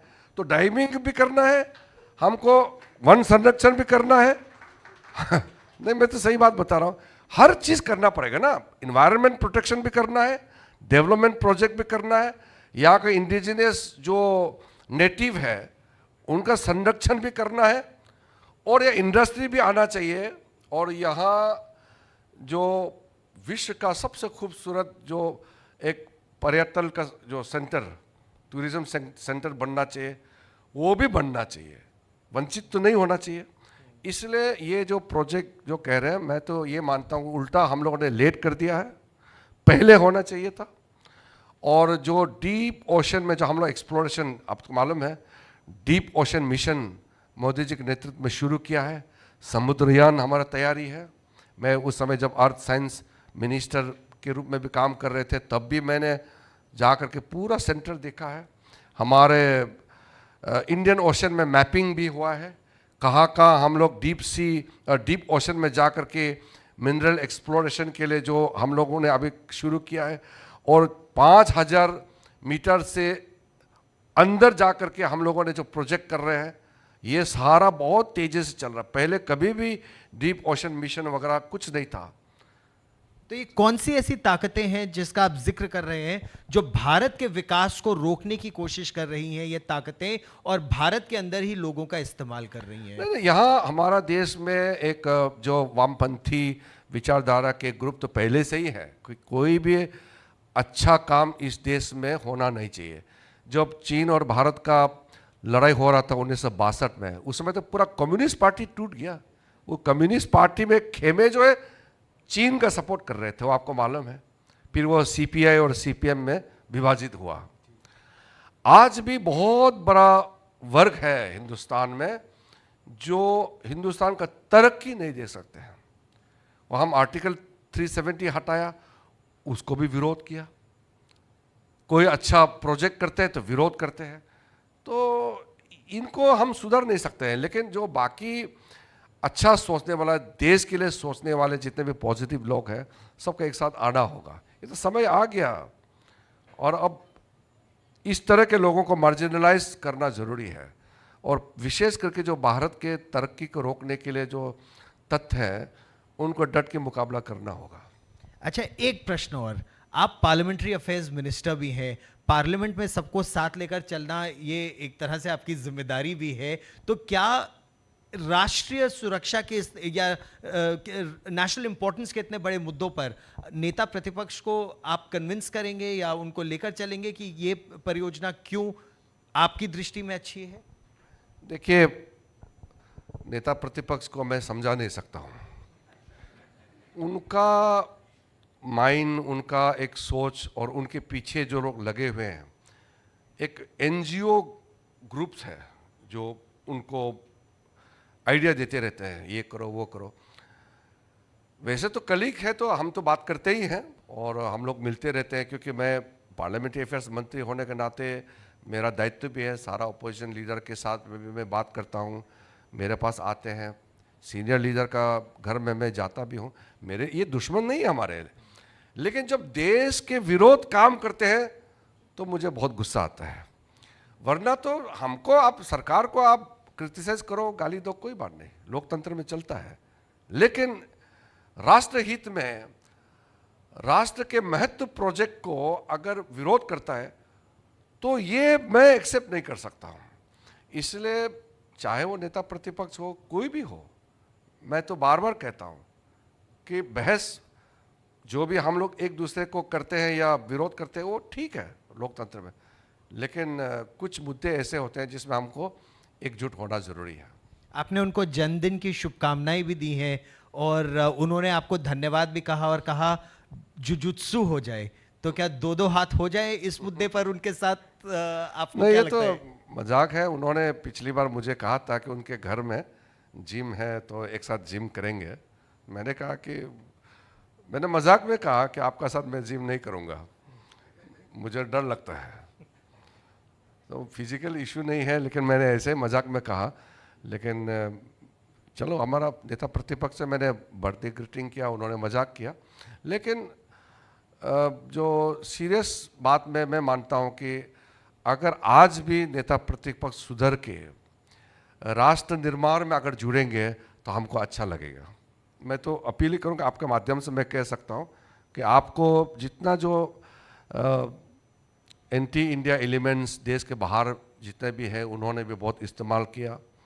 देश में भी कई लोग हैं जो उनको बुलवाते हैं, उनको आगे करते हैं, आप ऐसा करो, सरकार का प्रोजेक्ट का खिलाफ काम करो।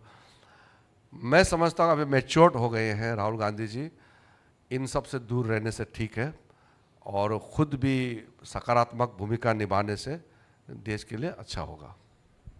आप इस मंच पर मेरे साथ जुड़े। किरण रिजिजू जी, अंतर्राष्ट्रीय योग दिवस से पहले आप यहाँ पर आए और हमसे बातचीत की, बहुत बहुत धन्यवाद। धन्यवाद जी। Thank you, Honorable Minister, for your time, your presence, and your valuable insights, and also setting the record straight on the Great Nicobar project. Thank you, Gaurav Sawant, as well. Well, ladies and gentlemen, please join me in thanking all our dignitaries, speakers, and everyone present here who've made this summit such a huge success. And of course, the discussions have also been so enriching. And now it's time for a group photograph. So I would request all our distinguished guests, dignitaries, speakers, and moderators kindly join us on stage for a group photograph.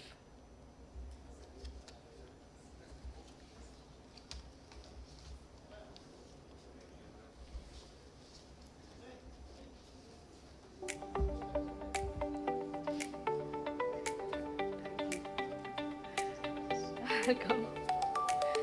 So this was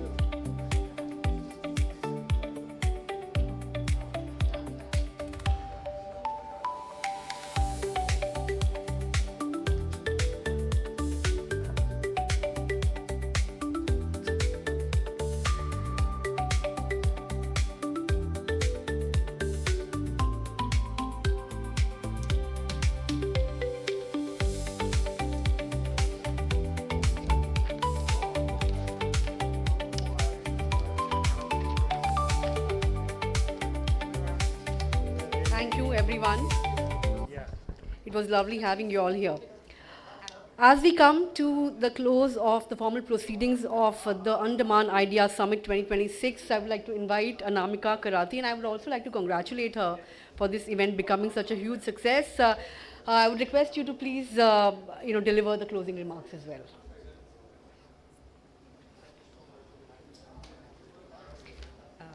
Thank you, Nandita. Good evening, everyone. As we come to the close of this evening, I would like to extend my heartfelt gratitude to all of you for being part of the Andaman Ideas Summit and for contributing to its success. At the outset, I'd like to express our sincere gratitude to Honorable Union Minister Shri Kiran Rijiju for graciously joining us from New Delhi and for sharing his valuable insights and visions with us this evening. We are equally grateful to Admiral D.K. Joshi, Honorable Lieutenant Governor of the Andaman and Nicobar Island, for his guidance, support, and encouragement. We also extend our thanks to all the distinguished dignitaries, guests, and participants who took time out of their busy schedules to be with us today. Your presence has enriched this gathering and added depth and value to the conversations we have had. A special word of appreciation to all our speakers and panelists for sharing their time, knowledge, and perspective with such generosity. Their contributions made today's sessions engaging, insightful, and thought-provoking. Heartfelt thank you as well to all our sponsors and partners. Your support has been invaluable, and without your encouragement and contribution, this summit wouldn't have been possible. Last but certainly not the least, I would like to acknowledge my entire team at the Wave Andaman, Behind every successful event is a team working tirelessly behind the scenes. Your hard work, commitment, and passion have been the driving force behind this summit, and this achievement belongs to each one of you. On behalf of all of us, thank you once again for everyone who joined us, supported us, and helped make this evening meaningful and memorable. We hope the ideas shared here and the conversation that began today will continue to inspire thought, dialogue, and action for a stronger and more prosperous future for the Andaman and Nicobar Islands and for our nation. Thank you once again for your presence, your support, your encouragement. Have a wonderful evening and Jai Hind.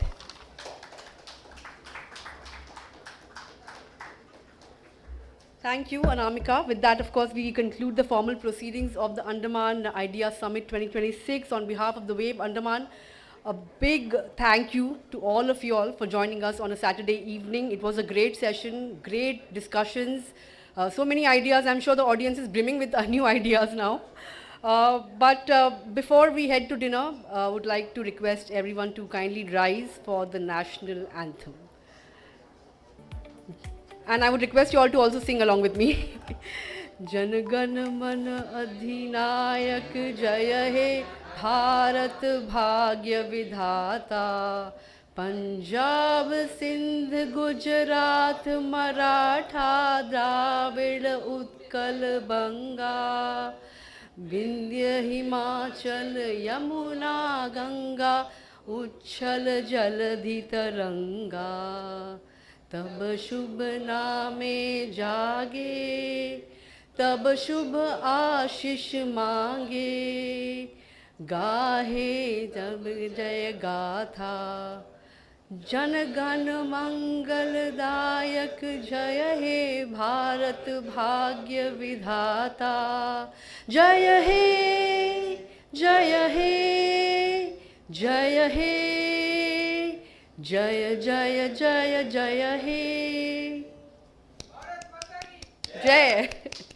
We now invite everyone to dinner and look forward to continuing the conversations informally as well. Have a wonderful evening until we see you again at the next Andaman Ideas Summit. Thank you for coming in.